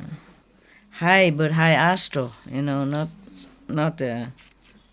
high God. But not the ordinary astral, chief God of the gods and of the astral citizens. So then one brother, next eldest after the Bodhisattva, the second brother, revealed both his alarm and his innocence by this extraordinary protestation. May whoever took your lotus root, O Brahman, win a house displaying signs of wealth and a wife who suits his heart's desire. And may he have many children and grandchildren. That's their curse on them. Not say you go to hell or anything, but may you have a big house, a lot of wealth, and have children, have wife. But this is even worse curse, no? Not that wishing you bad misfortune or poor, or, sickness, nothing. Wish you to have good house, a lot of money, and wife and children. Oh, this is really shackled. Yeah. The second brother worried that maybe somebody else think he stole it, you see? So he has to say like this to show that he wasn't the one. Because this to them, the one who renounced the world and desire and wealth and wife and children, this is a curse to them. If you curse somebody like that, that's the opposite of what they want. You see what I mean? So if the brother say like that, meaning he didn't steal the lotus, because he wouldn't wish that thing upon himself. You see what I mean? It's funny, but this is the way the ascetics people and the real practitioner they behave, no? Yeah. You would think that bless them, huh? In this world, yes. In this world, if you wish people wealth and prosperity and wife suitable to him even, and many children, they like it. Oh, thank you very much. But for the ascetic, this is exactly the opposite. Yeah. So if he wish somebody like that, that meaning, okay,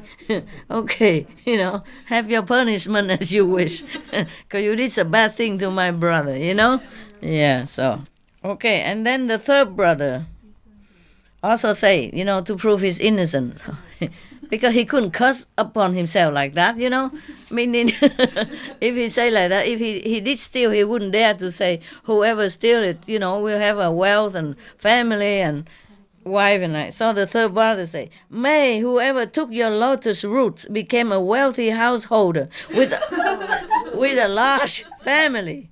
May he delight in the home life without a thought for the time when he must pass from this world. You know? Meaning is, may he be fatter forever, until he die. He will never know liberation. He never know spiritual taste.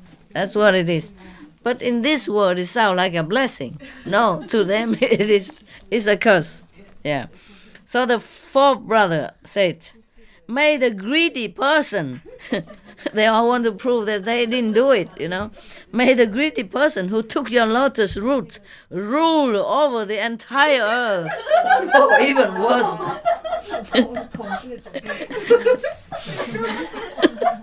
Not just one family, but rule the whole world. And be worshipped by princes, humble as slaves, who bow their trembling heads to him. Wow, this will be very good for his arrogant ego, whoever that is. You understand? It sounds like a blessing, huh? But to the ascetic, these are curses, yeah. Because this is not what they wanted. You see, even ruling the whole world is not what they want. They want nothing anymore. So if they wish somebody like that, okay, that means they really dislike that person, hate that person, okay. Now the fifth brother also give his blessing to whoever. May whoever took your lotus root become a high priest in the court of a king. Oh God. May he possess knowledge of powerful incantations. It's nothing, just to recite in mantras and stuff, and be treated with the utmost distinction. Okay, then he will be caught in that. He will have no time, the poor priest, If he's in the court of the king, and the king, treat him well, then he's doomed. He will have no time for meditation, and he will be hooked into all this richness and, power and comfortable life. Then he's finished. So, say the sixth brother. May the person who was more eager to possess your lotus roots than your qualities become a famous teacher, well-versed in the Vedas, and join the worship of many followers who view him as a great ascetic. How acidic, Said the friend, now is his friend, also chip in. My God, the poor chakra. He deserves it. The chakra doesn't know what he's into. He got more than his bargain. And mind you, these ascetic, they are powerful because they renounce everything already. They has nothing to lose, and they want nothing. And they practice sincerely, purely, every day, one-pointedly, just for liberation, for spiritual elevation only. Therefore, they're very powerful. So this poor chakra, even if he's a god of the gods, he's gonna have it. Yeah. So now the friend also pronounce his blessing. Yeah. May the person. No, they didn't say anything bad, truly, no? They didn't say you go into hell or you get sick or you be nothing. They're blessed, only blessed. So you cannot say that these are bad or break the precepts. Nothing, you cannot, right? Okay, but they did curse, yeah. Because they know very well these things, family, fame, wealth, worshipping of people, when you are nothing of value inside, is a trap and a curse. Yeah, so they know that. So they didn't say anything bad.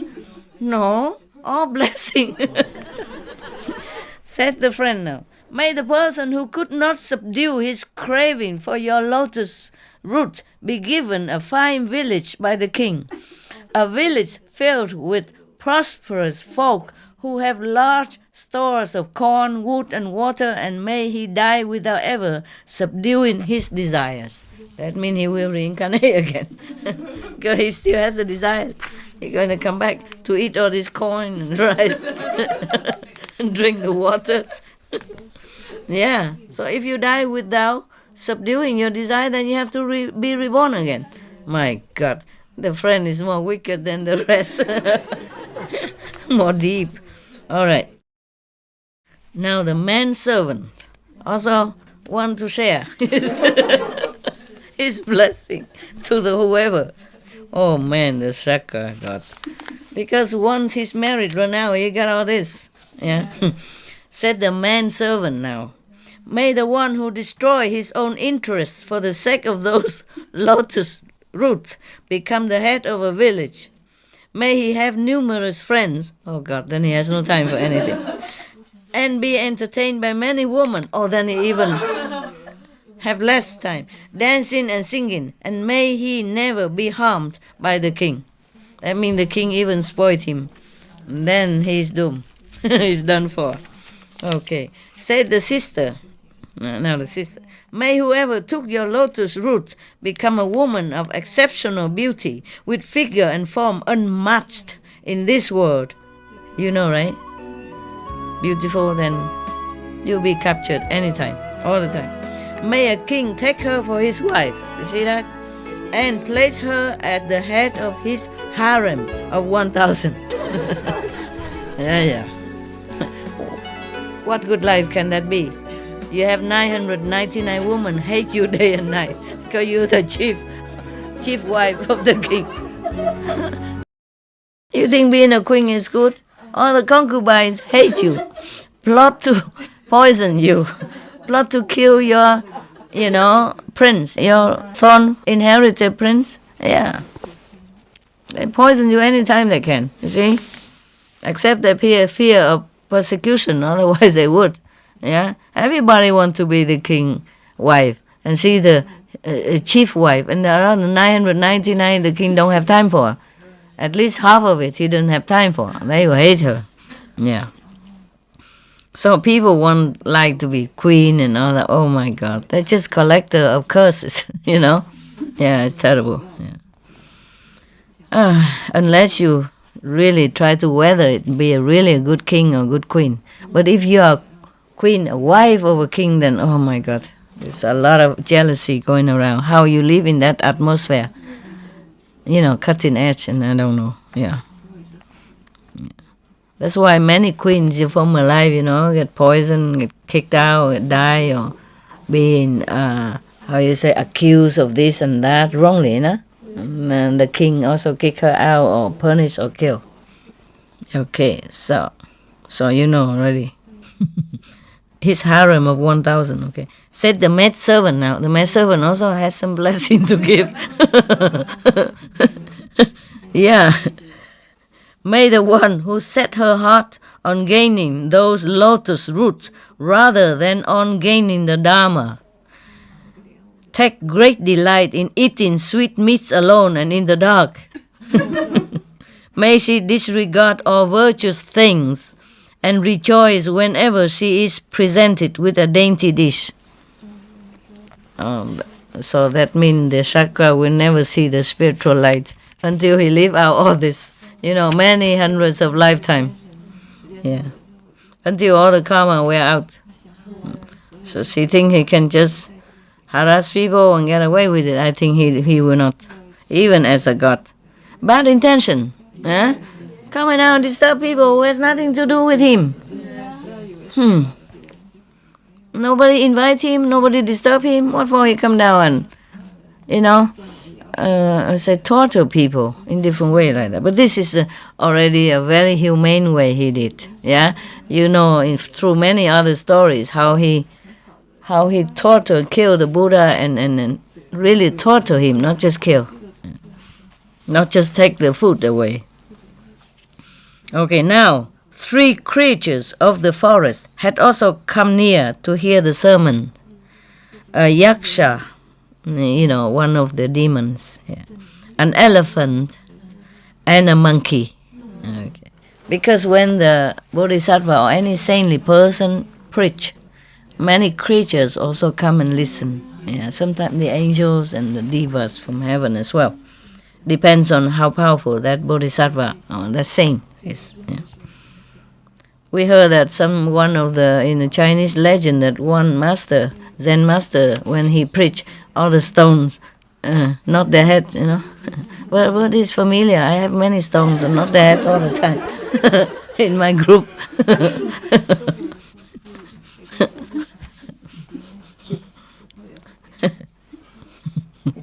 好多石头，我常常看到，四周围的点点头，什么都不懂就点头。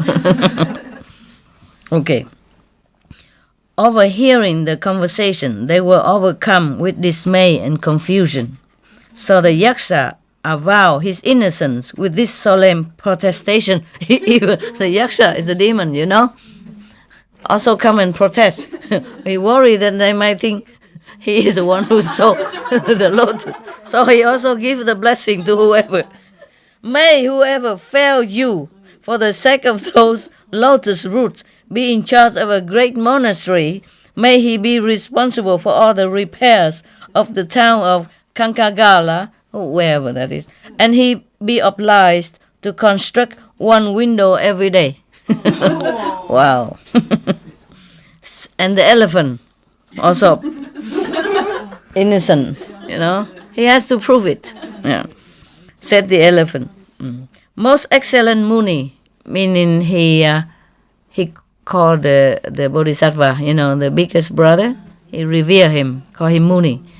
Muni is meaning like wish fulfilling jewel, yeah. Just a name to show respect to somebody, a saintly person, yeah. The elephant said, Most excellent Muni, may the one who took your lotus root be dragged out of this lovely forest into the company of men. Look at the elephant, they don't like men, so this is the worst thing that could happen. So when he say like that, meaning he's innocent, because if he took it, he would be dragged out of the forest and go live with men, and that's what the elephants hate. Yeah, because the people, the men, human, they took the elephants since they were young, baby, and trained them in such a cruel way. They beat them up, they starve them until they have, and they give them drug, or they chain them, and they use sharp object to punish them whenever they don't obey until they subdue. That is terrible. Humans are the most terrible animals of all. Animals, they don't treat each other this way. Maybe they kill each other sometimes to eat because they're hungry, but that's all, just one. No torturing, no inflicting long suffering, mentally, physically, emotionally, psychologically, like that. Understand me? I'm sorry, but I say some human, maybe not all human, of course, but some human are so crueler than tiger and lion. I told you one story already about the old woman. She lived in a mountain. I told this story, I think, in Hong Kong or something. Lived in a mountain, and her family, one by one, eaten by tiger. And she still lives there. She doesn't want to go down. So some people say, why don't you go down, live in downtown with us? It's safer. Yeah? She said, because here there's a tiger. They might eat you up. You're not afraid? She said, yeah, here I have a tiger. We have tiger here, and I'm afraid, but I'm more afraid of human and the government down there. Yeah, so she just stayed there.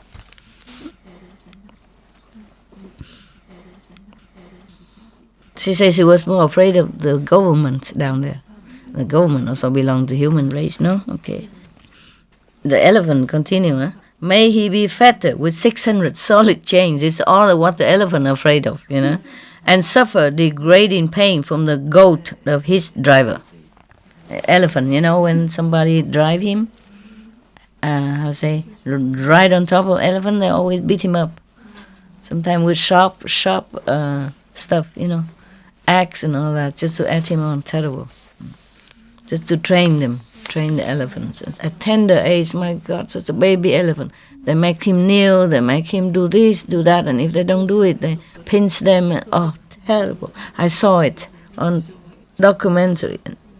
Oh, I would like to wish them just like this elephant wish them, but I don't want. I can't.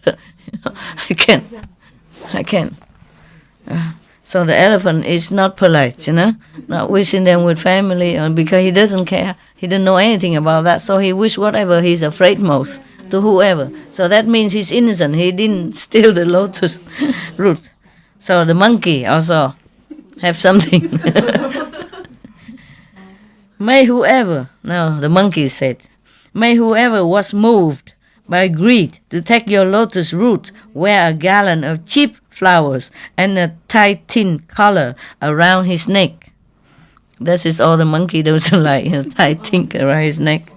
May he be beaten with a stick and forced to dance in front of a serpent. The circus people, they make him do that. So this is all the monkey afraid of, that they wish it upon whoever do that.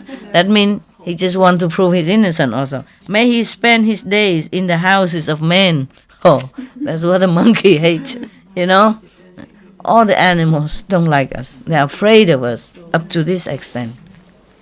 Yeah, just see what we did, what we have done and did and are doing and will do to animals, and we know why. Yeah?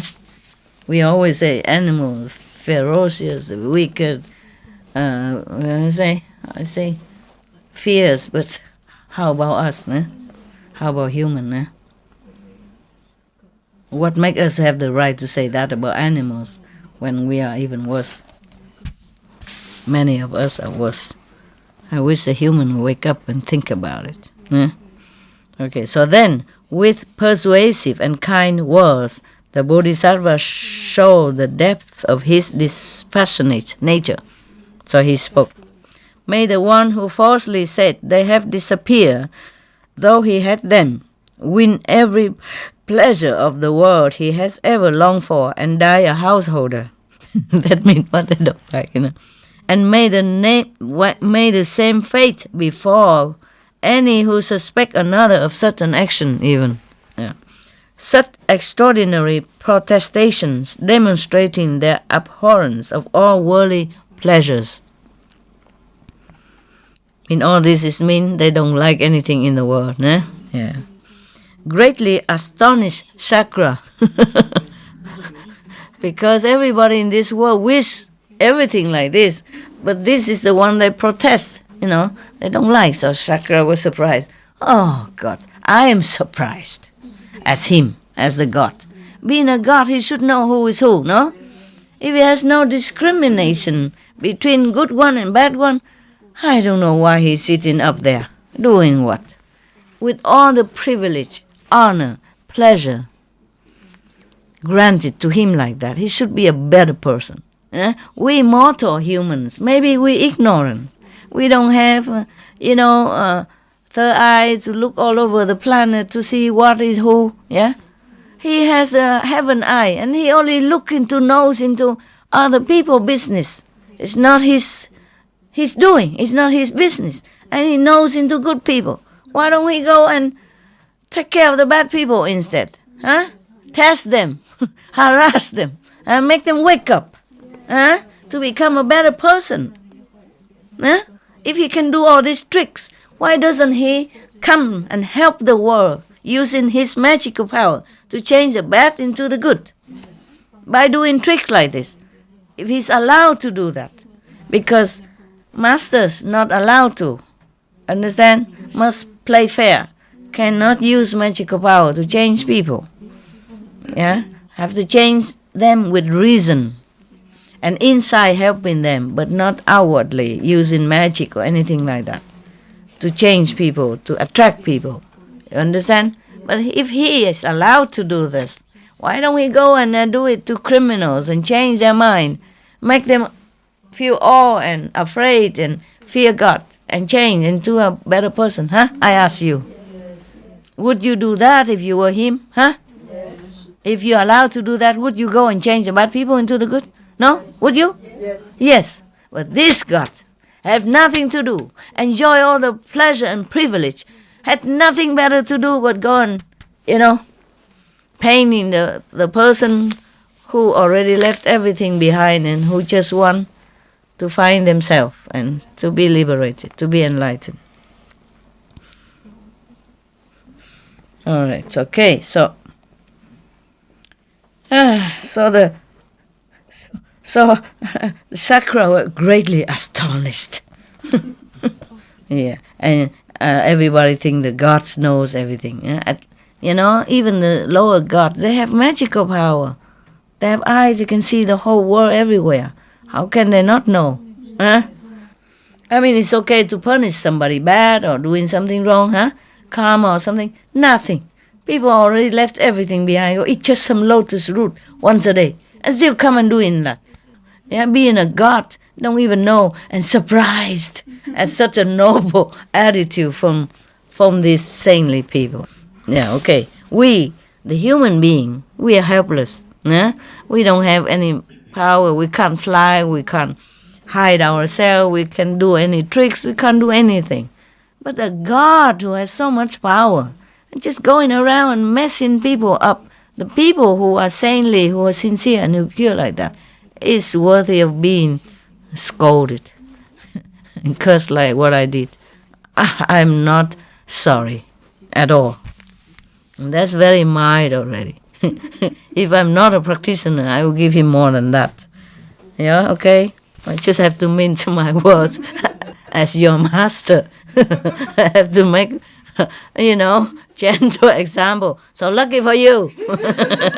Sakra. Behave yourself. Yeah. Yeah. If I'm not a master, you would know me. Okay, all right. So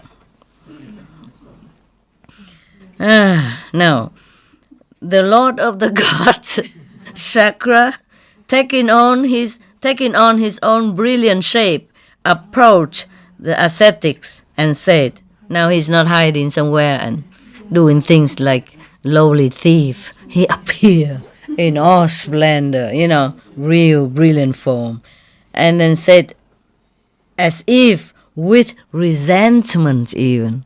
He's even jealous of people's virtues and moral conduct. Not only he tested already, he's not still happy when people are still undisturbed by his test. He's jealous, as if with resentment. He came and spoke to them. To the biggest brother who he stole the food from. Okay. You ought not to speak in such manner. Oh, now he preached. Oh, wow. Oh, bravo. Now he preached. Listen to him. You should not speak in such a manner. Everyone in the world longs for happiness, some striving for it so intensely that they never sleep. For the sake of happiness, people will undertake all manner of penance and toil, yet you slander these enjoyments, because whatever they say is like sarcastically meaning, and the thing they hate, they wish it out on them. But they didn't say anything wrong, Actually, you can't blame them. You cannot say, oh, you say bad things or a negative thing. No, they say all the positive stuff, except the elephant and the monkey. Then, of course, the animals, they always say what they know, All right. They are also not ascetics, so they have no vow, nothing. They say what they think. Okay. All right. So now, why are you calling them worldly pleasures? How can you make such a judgment? As if they are bad. The Sakra preached. You should not say such a thing. Okay. So now the Bodhisattva, the biggest brother, replied, sensual enjoyments bring with them endless suffering, sir. Listen now, and I will tell you precisely why the Munis shun desire. Muni, mean the saintly person. Yeah. The Munis meaning wish-fulfilling jewel. Because these saintly people, they can grant blessing, can grant wish to you. You all know that. That's why people pray to monks and to saint people, grant them this, give them a son, give them a fortune, etc., etc. Because a real practitioner with a lot of merit, they can grant you what you wish. Yeah, of course they don't always do that, because I don't know, sometimes it's not good for you to do that. Nah? But meaning these people, they have power to grant you your wish, yeah, provided it's not so bad. Okay? Yeah. That's why they call them Munis. Munis meaning wish-fulfilling jewels. Yeah. All right. The Buddha, one of his names, also Muni. That's why they call him Shaka Muni's Buddha. Okay.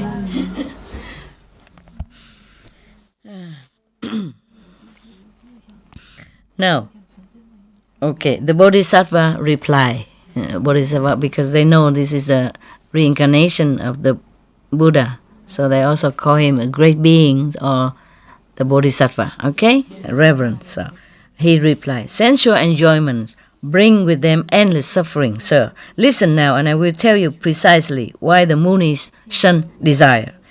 People will undergo captivity and death, grief, fatigue, danger, and innumerable calamities just to gain their desires. Yeah. In order to gain what they desire, kings will eagerly oppress virtue and fall into hell upon hell after death.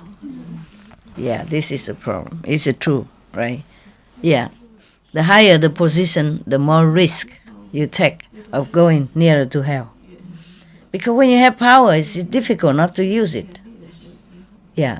That's why rich people, high position people, they sometimes have to make decisions against moral standards. Because they're pressed into it. If they don't do it, then their opponent probably will drag them down, will defeat them. And the family will become poor again and become nobody again. It's a great loss for them. So they have to keep their position.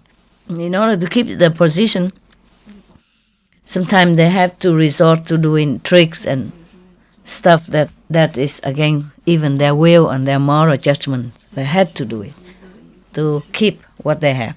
This is the thing. And kings, sometimes they kill many people, chop heads, because he can do that. Sometimes even wrongly so. At one time, one of the story I remember, I don't know if it's the story I told you or not, the king was playing a chess game with his one of his officials, and then he need to go to the bathroom. So he tell his assistant to continue the game with the court official. And then the assistant asked, what to do with this one now? You know, with the shoulder or with whatever that is now. He said, kill him. No, at that time, one of the person go ask what to do with a criminal, you know, outside. And then because the king answer in another way to the chess game, he said, kill him. Like take him down, you know, like that. And then they went out and chopped that person's head.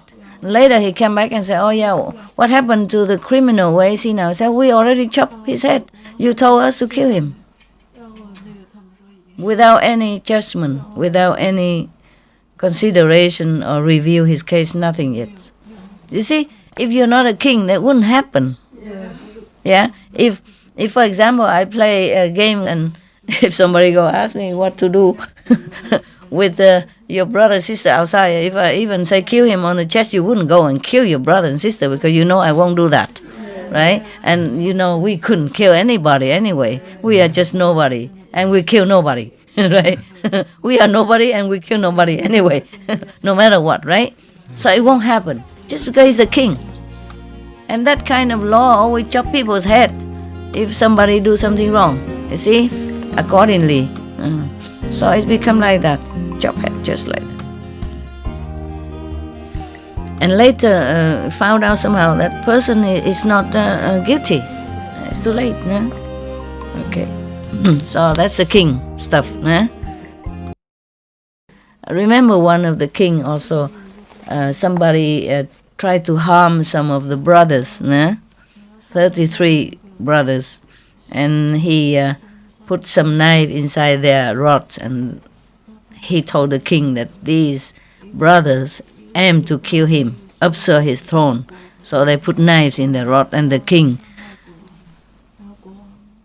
took the rod to look and saw the knife truly in it. And he killed all of them. Innocent one. But of course it's karma, of course. Nah? You understand that? Yeah, they're karma. But still, even if it's karma, we wouldn't do that. You see? Because we are ordinary citizens. We couldn't kill anybody. Number one. Number two, we are practitioner of non-violence. You see what I mean? So to be a king or prime minister, queen, all these powerful figures are not always a blessing. You have to make decision even if you don't want to. Like President of America or any country, for example. They don't want to make war with anybody. They don't want to send their young, handsome boys, to be as soldiers and be killed or kill others in the field. They don't want that. Because they have children also, they understand. And they don't want that. But they are provoked to do it. And maybe Congress press them, the army push them. They're in the position of commander. They have to okay with that.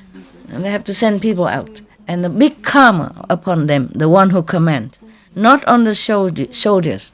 The soldiers maybe take only 1 or 2% of the killing karma. But the commander, the one who ordered to kill, that's get the biggest karma of all. I wouldn't run for the office that will someday or somehow force me to make decision to kill under my power. And I wouldn't wish to be king, queen, president. Yeah, it's very difficult to be king and queen and not to involved in killing when the country is at war, or if some other country come and provoke your country to war. Even if your country don't want, then people provoke you. And then from then it continue, because if you win that country, then other people of that country hate you somehow, then somebody would hate you. And then back and forth, reincarnate again and again, killing each other and involve in some, bystander, and make them all go into that karma also, more or less, you see? And then it become like a bigger and bigger group of collective karma. Or it involved other people who are innocent, but then also involved in it, even though not killing each other, but then become refugees later on, or lost their life, or lost their parents, lost their relatives and friends, and lost their house and their possession, and become refugees in another country like that. Because collective karma, because indirect involved, are born in that country and pay tax for the government to send the soldiers to go out to kill. Even that. Not because you kill. If you kill, of course you will get killed again, maybe. But even you just pay tax, or you just live in that country and support the government because you have to. If you don't support the government decision, or you don't send your son to be a soldier, then they think you are traitor of the country, enemy of the state, then you get also trouble. Either you get killed in this life, or get jailed in this life for opposing the government, or you get killed or jailed or have a bad karma in another lifetime for supporting the government. See what I mean? So it's not like just one person go to war or order to war, then everybody else okay. It's not like that. No. Collective karma is also very fearsome. Yeah? Frightening. All right. Now, another one. The Bodhisattva continue to talk to the chakra god. When friendships, first he talked about the king, which go from one hell after another even, not just one hell, but one after another, for the karma that he caused while being a king. Powerful. When you have power, you can do anything. Chop, chop, chop head, just like that. If you're not a king, you can't just do that. Yeah, you don't have power. If you do that, people put you in jail. But you're a king, you can. You see? Especially older king. Ancient kings, they have more power. Oh, more than anybody at this time. Now, even nowadays, king and queen, they are more democratic. They have parliaments, they have people and all that. Even king and queen don't have this absolute power like a former time. or even president. They don't have this absolute power. Well, thank God for them, for the leaders, yeah, and for the people, yeah. But in former ancient times, yeah, kings are absolute. They are God on earth. What they say is law. They can make people die or live according to their whim, their mood, or their wrongly information. Yeah. Because being a king, you know you have enemies. Everybody envy your thrones, or like the queens. Not only envy you, envy the queens you have, beautiful, and all the wealth that you collect from people, and the opulent lifestyle you have, right? Opulent, yeah, lifestyle that you have. And there are poor people who has nothing to eat. In every country it happens, yeah. And then, of course, you are king. You cannot know every case, and you cannot just help everyone. Besides, you have local gods, local kings under you, and they are kings. They do anything. Sometimes they blind you, or they report something wrong, and then you treat people unkindly or harshly or kill them, and then the enemies born out of that, etc., etc. So the king always afraid that people kill him and take his throne. So he always have to be careful, vigilant, and depends on these spies who always like to flatter the king more than telling the truth. And if they hate somebody, they will make the king kill them. They will tell something wrong, say they're traitor, or they are scheming to take your throne or kill you, and immediately the king had to destroy them. And sometimes they have to kill the whole clans, so that avoid the future children, born and then go up and take revenge. So they kill the whole clan, old and young and babies, everything. Imagine how much karma. And sometimes innocent people, innocent family, being wrongly reported or accused because of hatred, because of competition. Yeah. Therefore, being a king is nothing to be envied, especially former lives. But many kings are saintly also. We have kings in Vietnam who are very saintly. Yeah. Lý Thánh Tông, yeah, there was one. One time he went out to just to see how's going on in the ordinary people life. He saw a person, a dead person already, has no clothes on and already dead, but it looked very badly, because of wind and rain and long time and smelling and swelling already. He felt so sad. He took out his kingly robe and covered that person to keep him dignity.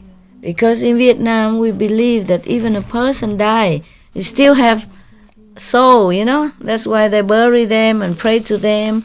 Children pray to the parents after they die and everything. They believe there's another life. And even the body is sacred, That's why when they bury the person, have to wear new clothes and, put some nice makeup on and, flower, incense, perfume, and put in a nice coffin and all that, and build a little coffin, a little tomb house for them.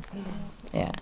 Yeah, so the king saw him just die without anything covered like that. It's below dignity, understand? So he has nothing at that time, of course, so he took his royal robe, cloak, the coat, to cover that person, to give him the last dignity. Yeah. It's written in history. Yeah. And we have king also renounce his kingdom and want to become monk in the temple. But then the whole court moved with him. He went to the temple. He don't want to rule anymore. He don't want to be king anymore. And all the whole officials court moved together, live next to the temple, camp next to it. They say, wherever your majesty is, wherever your majesty are, the court will be there too. Yeah, poor king. You see, being a king, not only you can't avoid making bad decision, even good decision, you cannot make. Isn't that a funny word, huh? So funny. Yeah. You're so bound like that, with obligation, with duty. So you think being a king is something glorious. Not always. So therefore, even the King of England before, he resigned because he couldn't even allow to love. He's not allowed to love the person he chose. Remember? Just because the law, the law is that he's a royal blood, the royal king, royal blood, the royal blood, and he has to marry some royal blood, yeah. But she was American woman and divorced even, so that's a taboo at that time. I'm glad it's not like that anymore. Okay, so he has to renounce his kingdom, his throne, in order to marry his sweetheart. I mean, if he does something bad as a king, maybe okay, they renounce him, but he just love. Just for love, my God. I don't even let him. But nowadays, not like that anymore. Okay, so now, don't forget all that, okay? Never mind. It's just fun to talk with you because you like... You encourage me. You inspire me. You can sit here forever and listen to any nonsense. Okay. But these are educational. The story also inspired me, And the tea she gave me this afternoon is making me awake now and talkative. So I just blame you and her and the tea, bad tea. And now, yeah, I'm telling you. And whatever you cook for me today, the rice and the fermented pickle and what did I eat again? What's that? Water spinach and some of little vegan fish rolls. Just a couple, several of them only. And I talk that much. Just this one meal a day. And one meal this day and tea. Yeah? And I talk like this. Huh? Don't cook for me anymore. I told you. You always... Even if I tell you not to cook, you already prepare something in the kitchen, waiting for me to come. And then when I see it, then of course I cannot say no. It's Vietnamese food. What to do, And she knows I like Vietnamese food. Yeah. Of course I won't die, but of course Vietnamese like Vietnamese food. Like the Korean, they like kimchi, no? Okay. So even there's one kimchi nun, no. I mean the Korean nun here. I worry she misses kimchi. I have to ask her, if you want to eat some Korean food, you make it, okay? You can go kitchen and make it. Or ask this Korean, disciple there, make it for you. She say no, she doesn't miss because she's also okay with Chinese food because she's been in Taiwan for some times. And then after she thinking for a while, she went, yeah, but we can make kimchi for you if you want, Master. I said, I'm not Korean, but make it. Make it so that you can eat. And maybe I take a little bit. It's actually for herself, I'm telling you. That's why I told her. And I said, if you don't want to make, I said, do we have ingredient here? Otherwise you ask them to buy it for you. And I say, but you make it as good as a Korean or not? It's for you more or less, more than for me, because I'd like it, but a little bit, I'm not addicted because I'm not Korean, of course.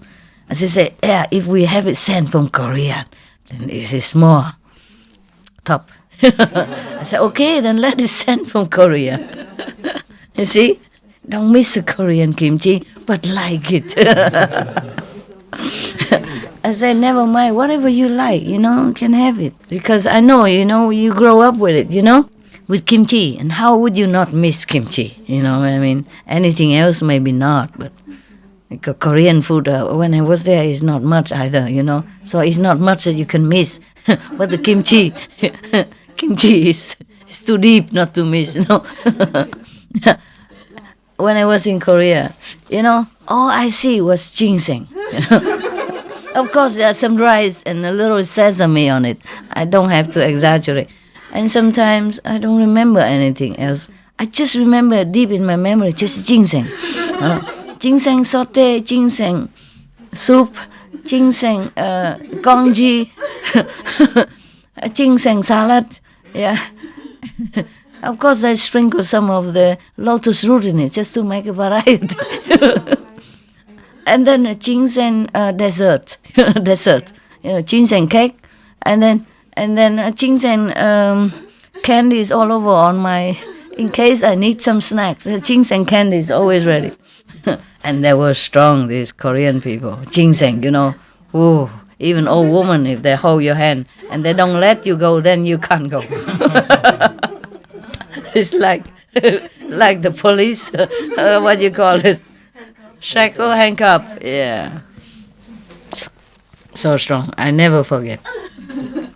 The first time I was giving a talk in Korea, all the old women come and want to hug me and hold my hand, and many of them hold my hand. And, so strong, I can't let go.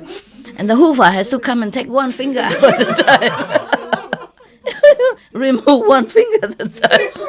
They love me so much, they won't let me go, and I can't escape. So strong, their grip. You would thought that old women have no strength. No, don't mistake. If you go there, don't think, woman, you can deal with. No. Oh, they're strong. They eat ginseng all their life. Build up power, Oh, my God. Okay, forget that. I talk a lot. It's the food and the tea, and the pickles and the tea today. All right, now. Do you need anything? Because it's a long talk. You want to rest on tomorrow? No? I don't know how long it lasts. The way I talk, only 1.5 page. Okay, maybe we can we can bear it. Okay. So now the Bodhisattva continue to talk. When friendships are suddenly broken, when wrong roads and unclean paths are traveled for the sake of convenience. Yeah. When good reputations are lost and suffering arises, it is not always the result of desires. He asked the chakra god, because the chakra god say, all this pleasure, why you say is a worldly thing, as if looking down upon. So he says, all desires making trouble. Because of desires, yeah? If you don't have any desires or any gain, then friendship would not be broken, yeah? Or suffering will not occur into your life. Okay. Worldly pleasures, he continued, worldly pleasures tend to destroy everyone. The highest, the middling, and the lowest. Is it true, no? People live and die because of desire, né? And pleasure, for pleasure, né? The one who has want to have more, yeah. And sometimes harm others to keep what they have or to gain more, both in this world and the next. Therefore, O Lord Chakra, in order to benefit themselves, the rishis, the yogis, the practitioners, keep their distance from desires as if from angry serpents, snakes, poison snake. Okay, Chakra now, maybe finally convinced or impressed with the words by the Bodhisattvas. So he finally feeling pleased, and convinced. So he responded, well said, bravo, well done. And thereupon he confessed that he himself had committed the thefts. So he said, high virtue can be tested only by trial. Therefore, what for? They already left everything and eat just lotus root. And even then, still test. I hit the lotus root. How fortunate the world is that such glory is proven by action. Now he praised the Bodhisattva. Here, take these lotus roots from me as proof of your constant and holy behavior. Oh, thank you very much. The Bodhisattva almost died from, a lack of nutrition. We could eat only once a day, and 5 days without anything like that. The body certainly cannot adjust so quick. Yeah. And if the bodhisattva died, the world lost a brightest light at that time. So that is not fair. It is not good that he did that. Okay, but never mind, he repents. It's okay now. So with these words, he handed the bodhisattva the lotus roots. But the great being, with true dignity, free from pride, scolded Chakra for his unbecoming and audacious behavior. He scolded him too. I would. So I'm not the only one who scolded him. Thank God we have supporters here, Yeah, like-minded. So he scolded him. We are no kin to you. And we have nothing to do. We're not even your relatives, yeah? We are not even your friends. We are neither actors nor buffoons. What then is your reason for coming here, O Lord of gods, to play with rishis in this fashion? Rishis or yogis or ascetics, same, okay? Rishis mean seers, meaning they can see more than ordinary people. They see in different dimensions, not just seeing wisely in this world. Seeing meaning have wisdom, also not just seeing like with the eyes. Yeah, all right. Okay, I'm talking that to you not because you didn't know all this, but some children, some younger people, they don't understand. So I had to be in detail. Okay. Yeah. So swiftly, Chakra shook off his divine appearance and his brilliant earrings, his diadem and his lightning bolts. Bowing with much respect, he spoke these words to the Bodhisattva. O great being,